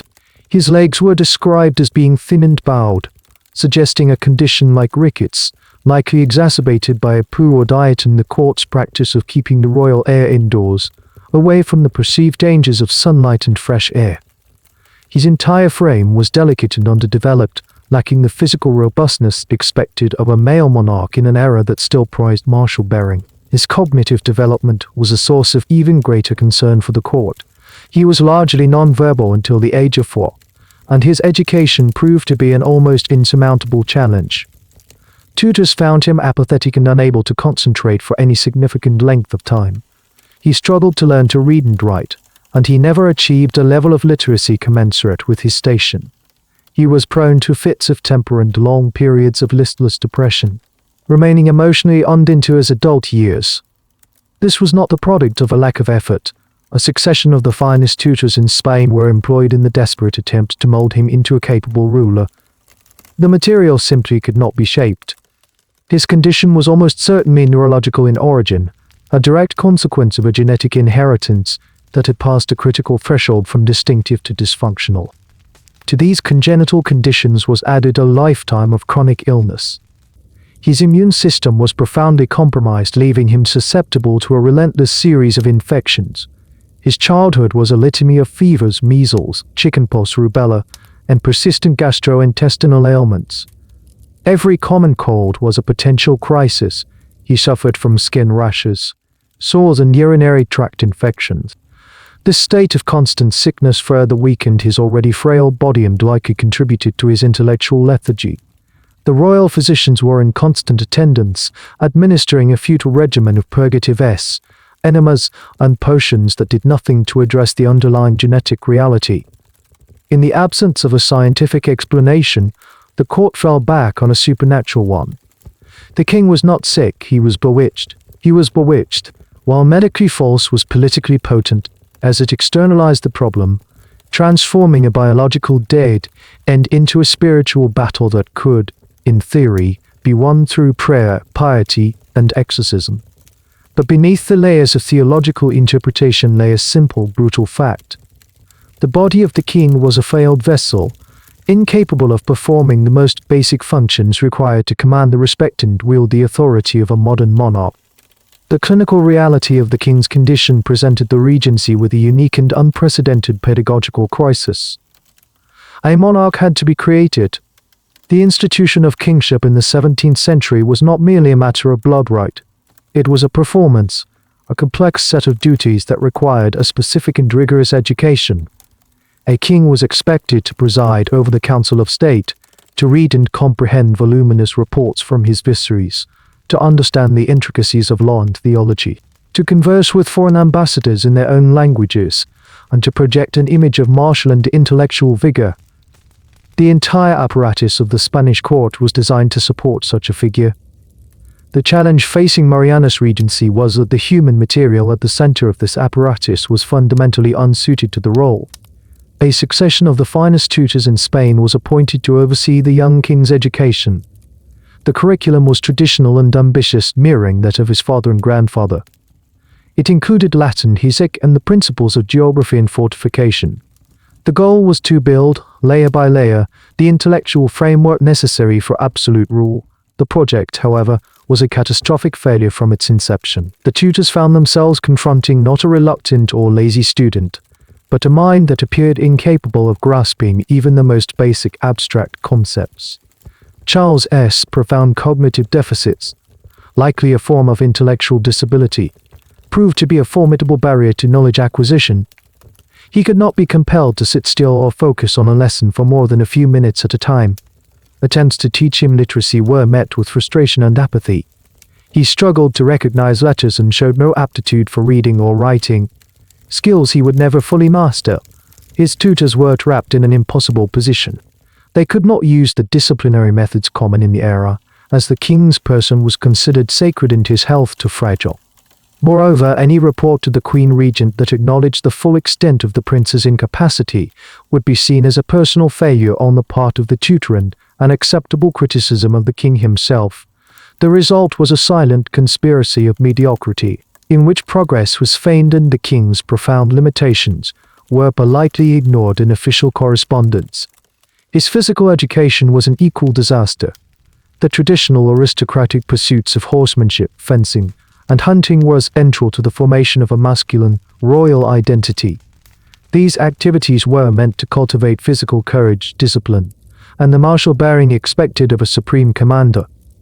Charles's frail body, weak legs, and poor coordination made such pursuits impossible. He could not sit a horse properly. He lacked the strength to wield even a light practice sword. He was kept largely indoors, a cloistered and overprotected figure, further stunting his physical and social development. This overprotection was a predictable consequence of the dynastic fragility. Having lost so many children, Mariana was terrified of any accident or illness befalling her only surviving son. His world was sanitized and controlled, a bubble of extreme caution that denied him the normal challenges and experiences necessary for maturation. He was surrounded by attendants who catered to his every whim, shielded from frustration, and treated with the deference due to a king but the indulgence granted to an invalid. This environment arrested his emotional development, leaving him perpetually infantile. He was prone to sudden, inexplicable tantrums and long periods of sullen withdrawal. His primary interests, even as he entered adolescence, remained those of a small child: simple games, religious trinkets, and the company of the court dwarfs. As Charles approached his 14th birthday, the age at which he would legally attain his majority and the regency would formally end, the court was forced to confront a terrifying truth. Their king, the absolute ruler of a global empire, possessed the intellectual and emotional capacity of a young, deeply troubled child. He could not read a state document. He could not follow a complex political argument. The decade-long effort to educate him had failed to produce a monarch.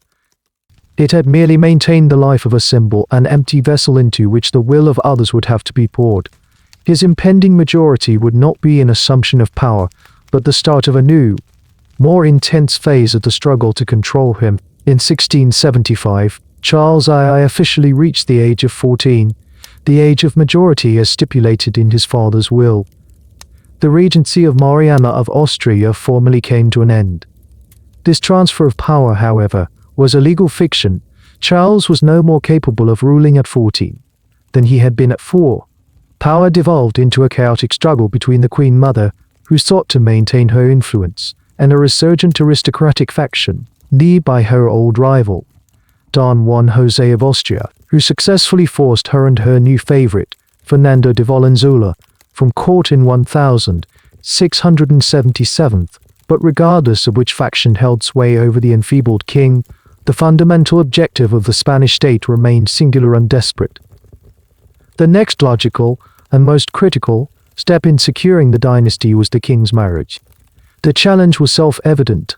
A royal marriage was a political and biological contract, and it was profoundly uncertain whether the king was capable of fulfilling his side of the biological imperative. Nevertheless, the diplomatic machinery of the state was set in motion. The search for a suitable queen was a matter of intense geopolitical calculation. Mariana, the Queen Mother, naturally favored an Austrian or German bride to reinforce the traditional Habsburg alliance. The ascendant faction of Don Juan José, however, sought to counterbalance the Austrian influence and advocated for a French match, hoping to secure a period of peace with Spain's most formidable enemy, Louis XIV. Don Juan José's faction prevailed. The bride chosen was Marie-Louise d'Orléans, the 17-year-old niece of the French king. By all contemporary accounts, she was a vibrant, intelligent, and beautiful young woman, a product of the sophisticated and lively court of Versailles. Her arrival in Spain in 1679 was a culture shock, both for her and for the court she now joined. She was a splash of color in a world of monochrome piety, her natural vivacity clashing with the somber, ritualized world of the Spanish Alcazar. The contrast between the new queen and her husband was immediate and tragic. She was the picture of health and vitality. He was a shuffling, semi-coherent invalid who regarded her with a mixture of childlike adoration and profound confusion. From the moment the marriage was solemnized, the entire Spanish court became a collective vigil, watching the royal couple for any sign of a pregnancy. The pressure on Marie Louise was immediate and suffocating, an exact echo of the trial her mother-in-law had faced 30 years prior. Every month, the hopes of an empire rose and fell, but as the months turned into years, a grim reality became impossible to ignore. It soon became an open secret within the courts of Europe that the union remained unconsummated. The king's profound physical infirmities, it was apparent, extended to the most fundamental requirements of the marital bed. While Charles was reportedly deeply infatuated with his wife, his body was simply incapable of performing its dynastic function. The blame, as was typical of the era, was often publicly deflected onto the queen. Her French fiancé was reinterpreted as frivolity. Her failure to conceive was seen as a sign of either barrenness or divine disfavor. But within the inner sanctum of the court, and in the candid dispatches of foreign ambassadors, the truth was known. The biological failure lay with the king. In 1689, after 10 years of a lonely and unfulfilled existence as Queen of Spain, Marie-Louise died suddenly at the age of 26, likely from a condition like peritonitis or appendicitis. Lacking a scientific explanation, rumors of poison circulated, but her death changed nothing about the central crisis. The king was 27 years old, and the Spanish Habsburg line was no closer to a future. The need for a new queen was now more urgent than ever. With Don Juan José long dead, the Austrian faction at court, led by the Queen Mother Mariana, reasserted its control. The choice of a second bride was a starkly pragmatic one, based on a single criterion: demonstrated fecundity in her lineage. They selected Mariana of Neuburg, a German princess from the House of Wittelsbach. Her family was renowned for its fertility. Her mother had given birth to 17 children. She was seen not as a political prize, but as a biological solution, a walking, breathing fertility treatment for a dying dynasty. The second marriage, which took place in 1690, was a grim and desperate repeat of the first. The new queen was robust and determined, but she was married to the same physically broken man. The outcome was identical. The union produced no children. If the first marriage had raised a question, the second provided a definitive, devastating answer. The problem was not the soil, but the seed. The last male of the Spanish Habsburg line was sterile. The two queens, brought to Madrid to bear children, had instead served as the final, unimpeachable witnesses to the dynasty's biological extinction. The definitive failure of the king's second marriage to produce an heir plunged the Spanish court into a new and darker phase of desperation. With the rational, diplomatic solution of a strategic marriage having proven utterly futile, the state's apparatus of response began to shift away from the political and into the supernatural. The clinical reality of the king's impotence and sterility, a condition-rooted inheritance, was something the 17th century mind could not fully process in biological terms. Lacking a scientific framework for congenital disorders, the court and the church increasingly fell back upon the only available alternative explanation: demonic influence. The king was not merely sick, he was the victim of a curse, a malevolent spell, an act of witchcraft. His condition was an affair of state, but it was also a spiritual crisis. This interpretation had been a subterranean current throughout Charles's life, but it now surged into the open, becoming the dominant unofficial narrative of the court. The failure of two queens, from two different and highly fertile bloodlines, was presented as conclusive evidence that a supernatural force was actively preventing the continuation of the dynasty. The problem was not that the king was incapable, but that he was being magically rendered so. His infertility was diagnosed as the result of a specific curse placed upon him, likely in his youth, to destroy the House of Habsburg. This diagnosis sanctioned a radical shift in treatment. The royal physicians, with their ineffective bleeding and herbal remedies, were gradually sidelined in favor of priests and exorcists. The king's body, which had been a site of medical intervention, was now reclassified as a spiritual battleground. The full and formidable power of the Spanish Inquisition, The institution charged with defending the kingdom from heresy and witchcraft was brought to bear on the royal affliction. The most renowned theologians and demonologists of the kingdom were consulted. A series of formal inquiries was launched to identify the source of the curse. Suspicion fell on a variety of figures. Some courtiers whispered that his rival and half-brother Don Juan José had used black magic to secure his own power. Others suggested that his first wife, the French-born Marie-Louise d'Orléans, had been the agent of the curse, acting on behalf of Louis XIV to ensure the Spanish line would fail and the inheritance would pass to the Bourbons. These accusations were politically convenient, but they were also a reflection of a genuine belief that Spain's enemies would not hesitate to employ diabolical means to achieve their ends. The king himself was subjected to a series of increasingly intense and invasive religious rituals. Special masses were said, invoking the intercession of saints known for their power over infertility and demonic oppression. He was made to consume potions containing holy water and powdered relics. He was taken on pilgrimages to the tombs of saints. His chambers in the Alcazar were repeatedly blessed and sprinkled with holy water. These measures, however, yielded no result, and as the king's health continued its slow, inexorable decline, the court resorted to the most extreme spiritual weapon in the Catholic arsenal, the rite of exorcism. The failure of the exorcisms marked a final, solemn turning point in the court's perception of the crisis. When the most potent spiritual weapons of the church proved ineffective, a grim acceptance began to set in. The king's condition was not a temporary affliction to be cured, but a permanent state of being. His sterility was absolute. His body was in a state of slow, inexorable collapse. With this realization, the focus of the Spanish government and of all the great powers of Europe shifted from the king's bedchamber to his deathbed. The question was no longer if he would die without issue, but when, and what would happen the moment after. The court of Charles II in the final decade of the 17th century became the most intensely scrutinized political theater in the world. The health of the King of Spain was the single most critical variable in the European geopolitical equation. Every foreign ambassador in Madrid functioned as a medical intelligence agent, their dispatches home filled with minute, almost clinical details of the monarch's daily existence. They reported the color of his complexion, the consistency of his food, the frequency of his seizures, the coherence of his speech. A royal fever could cause panic on the stock exchanges in Amsterdam and London. A brief period of lucidity could alter the strategic calculations in Paris and Vienna.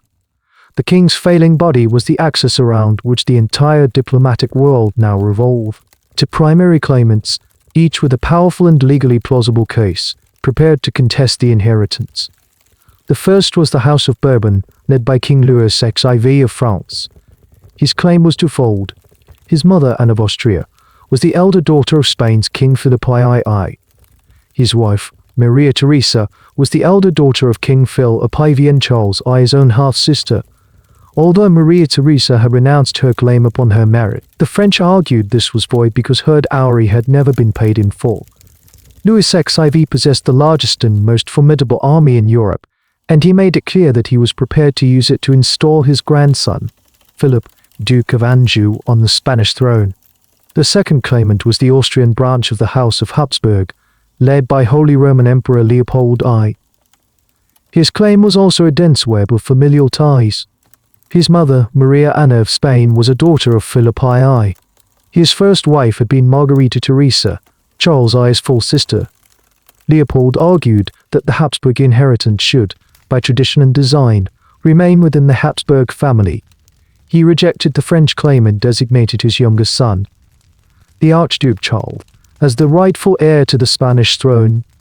This represented the dynastic imperative in its purest form, the preservation of the family's patrimony. Caught between these two looming continental giants were the maritime powers, England and the Dutch Republic. Led by William I of Orange, their primary foreign policy objective was the maintenance of the European balance of power. The prospect of either a Bourbon or a Habsburg inheriting the entire Spanish Empire was a strategic nightmare. A unified Franco-Spanish monarchy would create a Catholic superpower, controlling Europe, the Americas, and the global trade routes.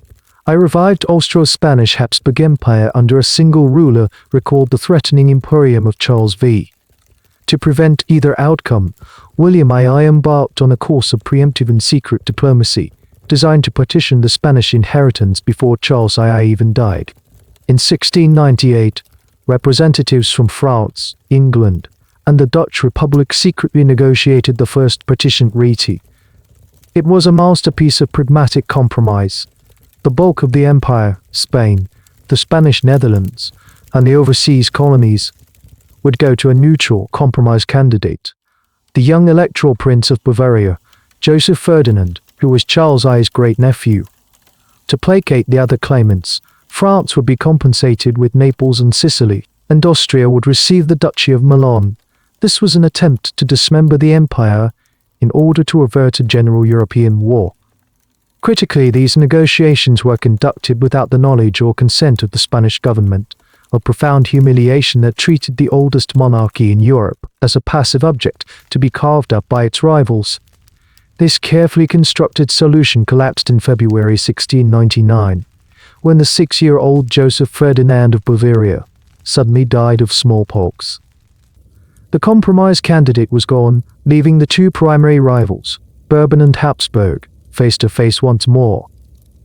A second, more desperate attempt at a negotiated settlement, the Second Partition Treaty of 1700, proposed giving Spain and the colonies to the Austrian Archduke Charles, while France would receive all of Spain's Italian possessions as compensation. This plan satisfied no one. Emperor Leopold refused to see the valuable Italian territories ceded to his rival, and the Spanish court was utterly enraged by the recurring, arrogant attempts of foreign powers to dismember their empire. The vultures were not just circling, they were now drawing lines on the map, and their diplomatic failures made a continent-wide war for the Spanish succession seem all but inevitable. As the great powers of Europe maneuvered to claim her son's inheritance, Mariana of Austria found herself in the twilight of her own life and influence. The final years of her long sojourn in Spain were a slow, painful process of political marginalization, a gradual retreat into the shadows as the forces she had once commanded slipped from her grasp. Her authority, which had been absolute during the early years of the Regency, had been steadily eroded by the rise of Don Juan José, the intrigues of the Spanish grandees, and most decisively, by the coming of age of her son's second wife, Queen Mariana of Austria. The new queen was not a passive and melancholic figure like her predecessor. She was an ambitious and politically astute woman who arrived in Madrid with a clear agenda: to secure the Spanish inheritance for her own family's interests, which were closely aligned with the Austrian Habsburgs. She quickly established a powerful influence over her enfeebled husband, exploiting his childlike dependency to become the dominant voice in the palace. She surrounded herself with a camarilla of German advisors and systematically worked to sideline her mother-in-law, whom she viewed as a rival for control over the king. For Mariana, this was a bitter and ironic reversal. The same dynastic system she had served her entire life, a system that had brought her to Spain as a young bride, had now delivered a younger, more vigorous woman to supplant her. The rivalry between the two queens, the queen mother and the queen consort, became the central dynamic of the Spanish court in the early 1692s. It was a cold war fought in the corridors of the Alcazar, a battle of whispers, appointments, and access to the king's person. Now in her 60s and in declining health, found herself outmaneuvered. Mariana of Austria was younger, more energetic, and held the ultimate trump card. She was the king's wife and constant companion. Mariana's political philosophy had always been guided by a singular, unwavering principle: the preservation of the united Spanish inheritance within the Habsburg bloodline. She had spent her entire regency fighting to hold the empire together. In the final, critical debate over the succession, however, her position became complicated. She naturally favored the Austrian claimant, the Archduke Charles, her own grandnephew. This aligned her, at least in theory, with her daughter-in-law. She was also a pragmatist. She recognized the immense military power of France and feared that an open confrontation with Louis IV would result in a disastrous war that Spain could not win, leading to the very dismemberment of the empire she sought to avoid. This led her to occasionally entertain the notion of a compromise, perhaps supporting the Bavarian candidate, Joseph Ferdinand, who was her own great-grandson through her daughter Margherita Teresa. This vacillation and her declining ability to influence events left her increasingly isolated. The court was polarizing into two hardline factions. The pro-Austrian party, led by the Queen, and a growing pro-French party, led by powerful figures like the Archbishop of Toledo, Cardinal Porto Carrero. This pro-French faction argued, with brutal realism, that only an alliance with Louis XVI and the selection of his grandson as heir could guarantee the territorial integrity of the Spanish monarchy. In their view, only France had the military power to defend the empire against all other claimants, including the Austrians. Mariana was forced to watch as this logic gained ground, as the Spanish grandees she had long struggled against began to see Bourbon's succession as the lesser of two evils. Her life's work, the maintenance of the Hispano-Austrian Habsburg axis, was unraveling before her eyes. Her final years were marked by a retreat into the private sphere. She devoted herself more intensely to religious observance, finding solace in the familiar rituals of the Catholic faith that had structured her entire existence.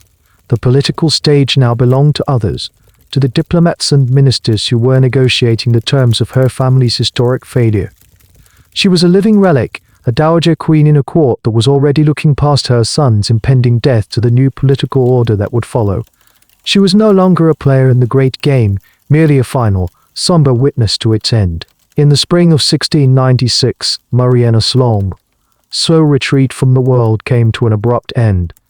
She had been suffering for some time from what was later identified as breast cancer, a disease for which the 17th century had no effective treatment. As her condition worsened, she was confined to her chambers in the Ucheda Palace in Madrid. The political intrigues of the court, the endless debate over the succession, the future of the empire, all of it faded into the background, replaced by the immediate and overwhelming reality of her own mortality. Her final days were a testament to the rigid piety that had governed her life. She was surrounded by her confessors and priests, her time consumed by the sacraments of the Church. She made her final confession, received the Eucharist, and was administered the rite of extreme unction. She was a woman preparing her soul to meet its Maker, the final act in a life defined by duty and religious observance.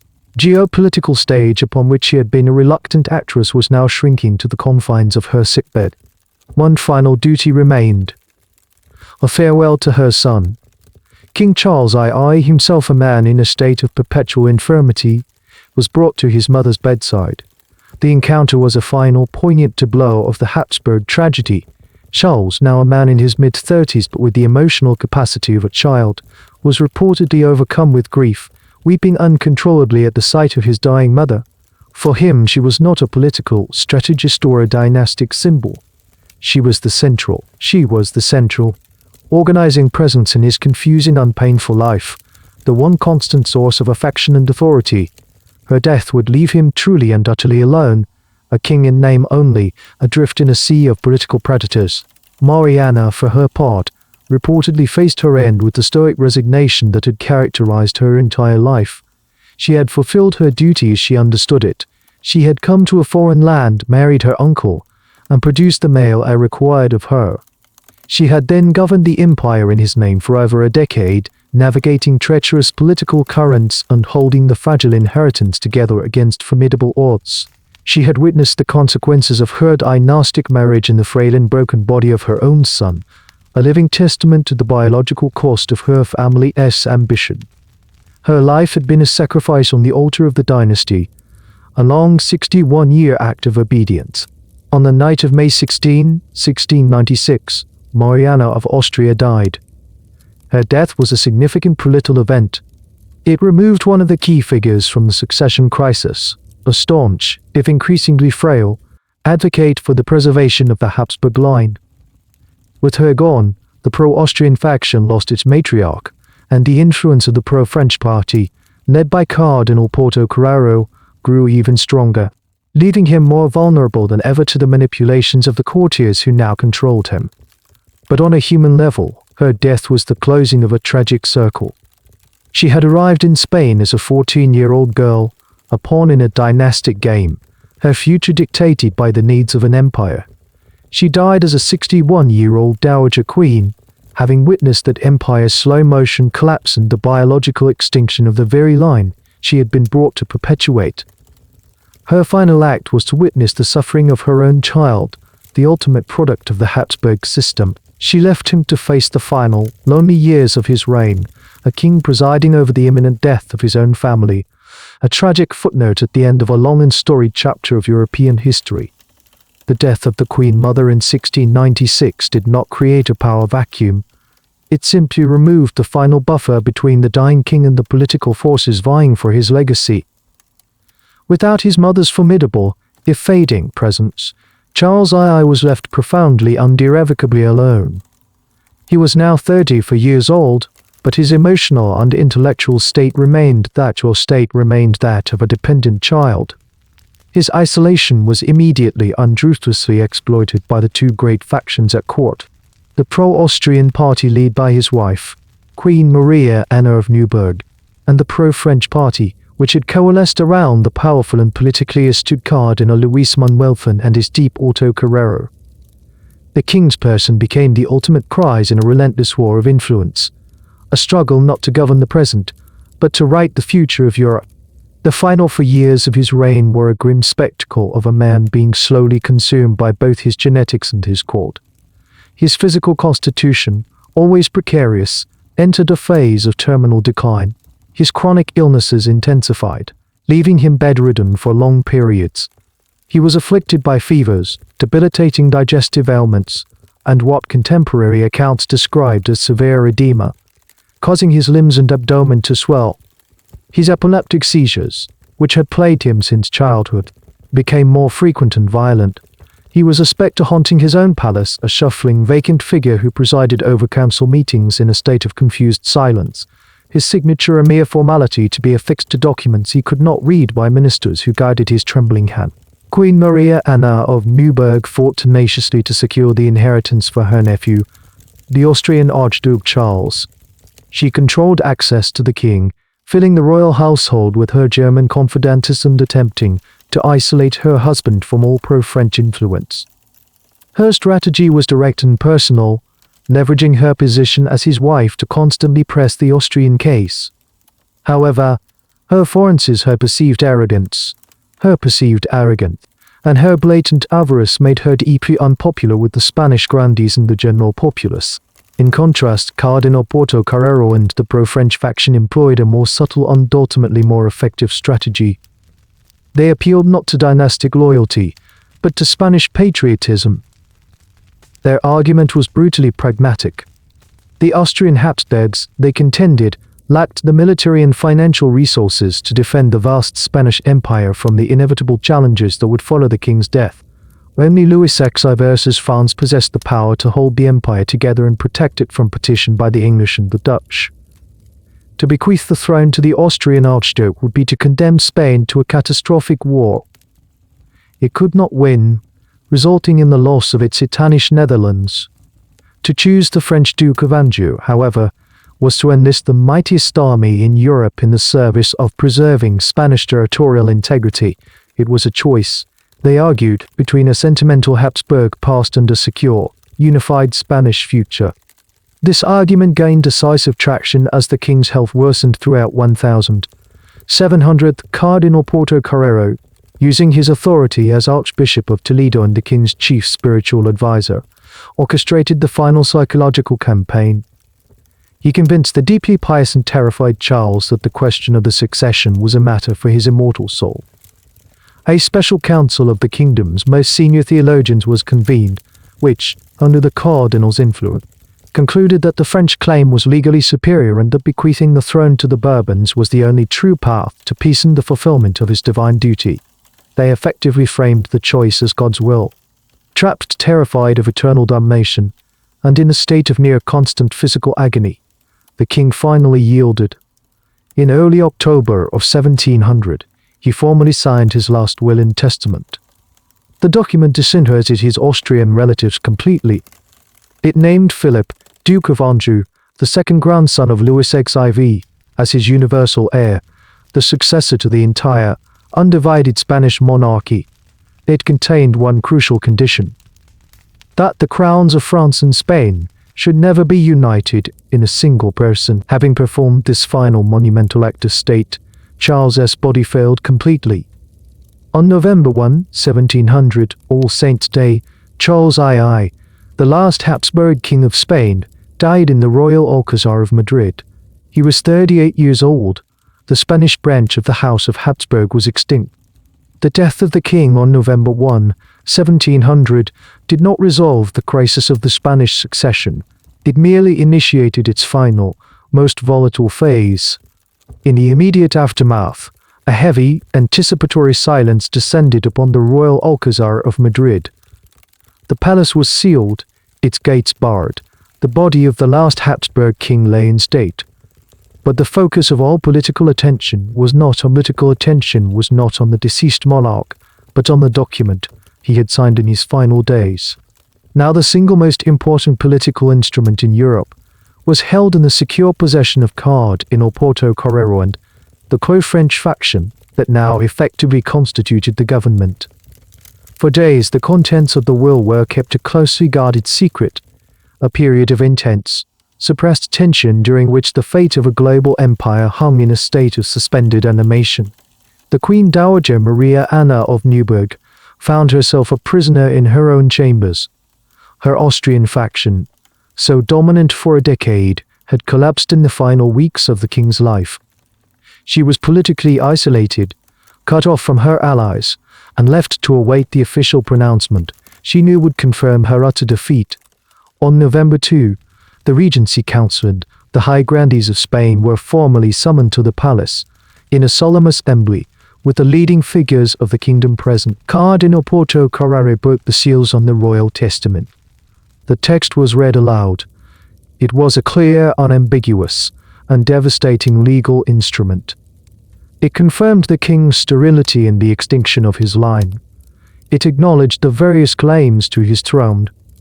Then, in its decisive clause, it named Philip, Duke of Anjou, grandson of King Louis XIV of France, as the universal heir to all kingdoms, states, and dominions of the Spanish monarchy, without exception or partition. The will stipulated that the inheritance was to be accepted in its entirety, or not at all, a direct and defiant rebuke to the partition treaties secretly negotiated by the other European powers. The reaction in the chamber was one of stunned silence. For the pro-Austrian party, it was the sound or world ending. For Cardinal Porto Carrero and his allies, it was the quiet, profound satisfaction of a long and brilliantly executed political victory.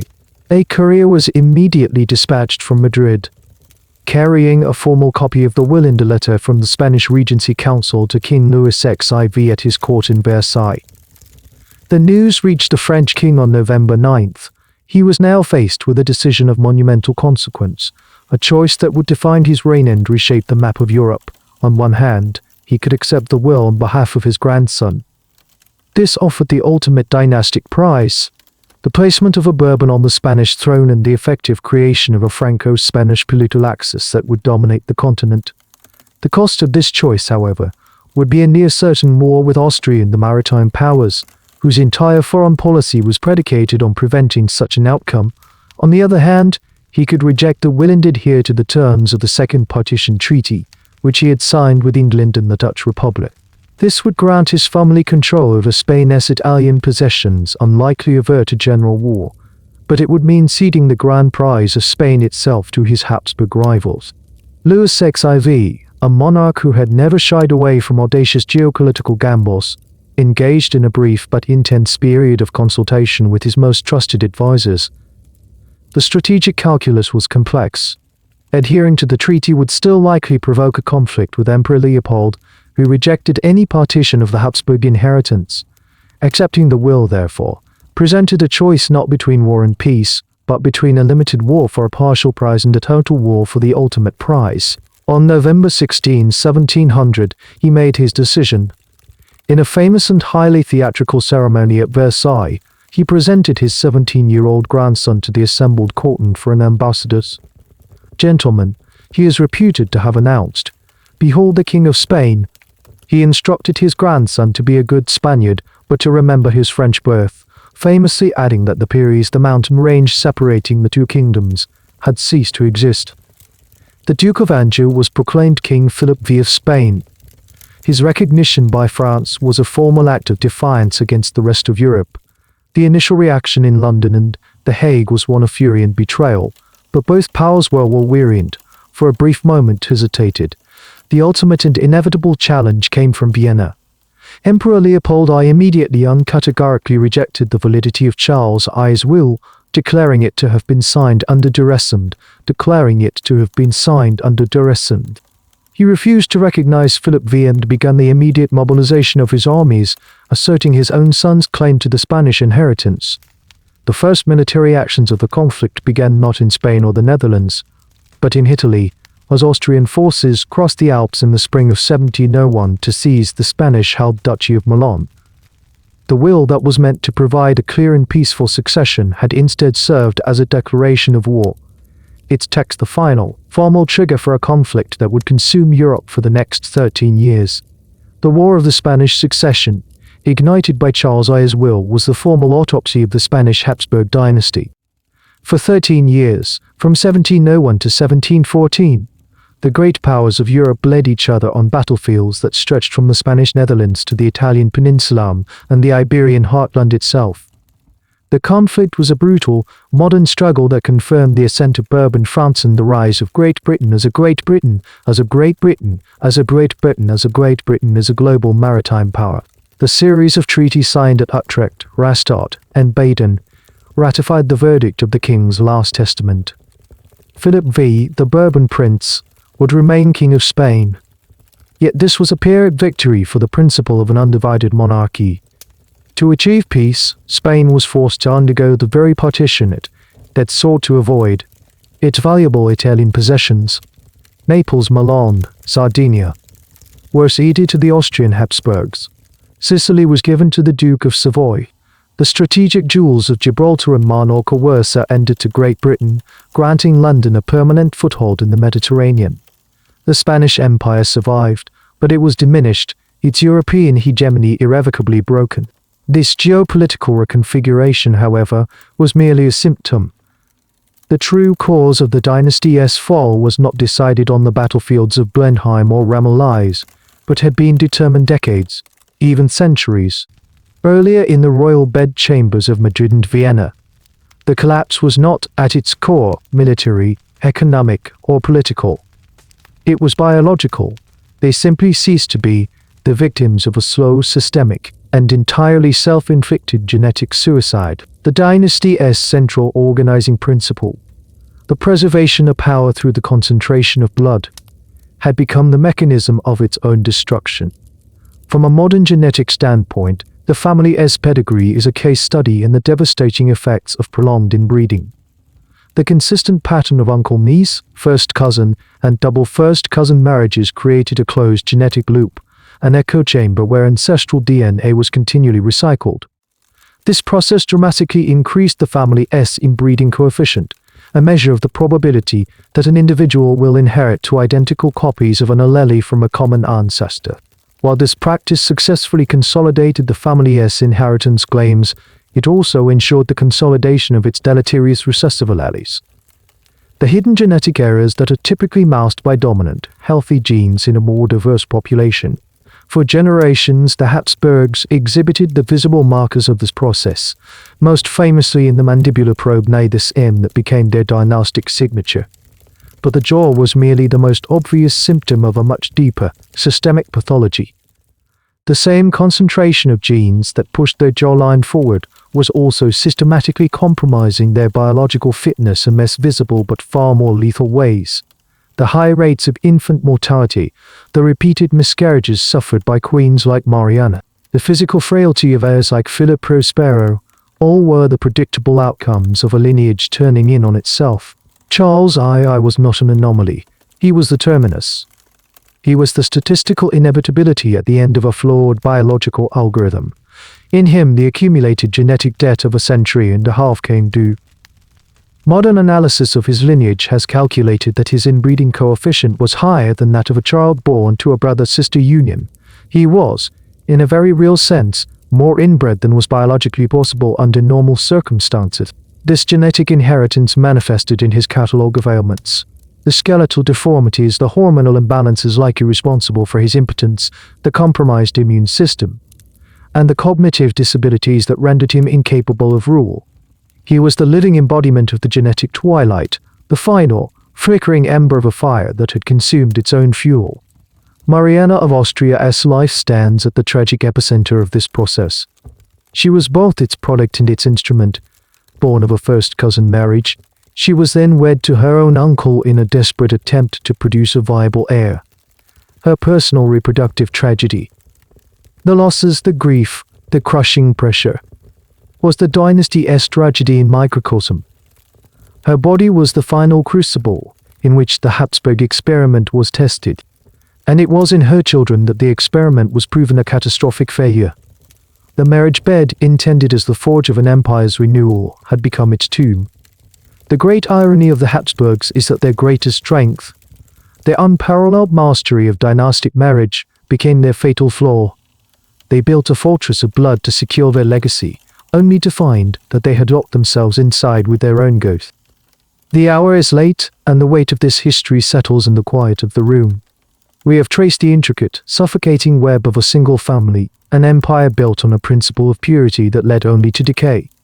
We witnessed the life of a woman, Mariana, transformed from a young girl into a dynastic instrument, her personal grief becoming a matter of state, her body the battleground for an empire's survival. We saw in her son, Charles, the final, tragic outcome of this doctrine, a king whose crown was a burden his broken body could not bear. Consider as you prepare for sleep the nature of such systems. Whether built on blood, belief, or ideology, the pursuit of perfect purity often leads to fragility. The desire to eliminate all that is foreign, all that is other, can become a process of self-elimination. The walls built to protect can become a prison. The Habsburgs believed their blood was their strength, a sacred inheritance to be hoarded and concentrated. They could not see that life, like an empire, requires new streams, new connections. The vitality of the outside world to truly endure. Their story is a quiet, powerful testament to the fact that what we fear dilutes us may, in fact, be the only thing that saves us. Let this thought rest now. Let the echoes of their choices fade, leaving only the silence. The dynasty's line was not broken by an assassin's blade or a foreign army. It simply ended, its genetic potential exhausted. The royal crypts of Eliscoil fell silent. In the end, the site was ploughed over and salted. Nothing has grown there since. Thus concludes the article.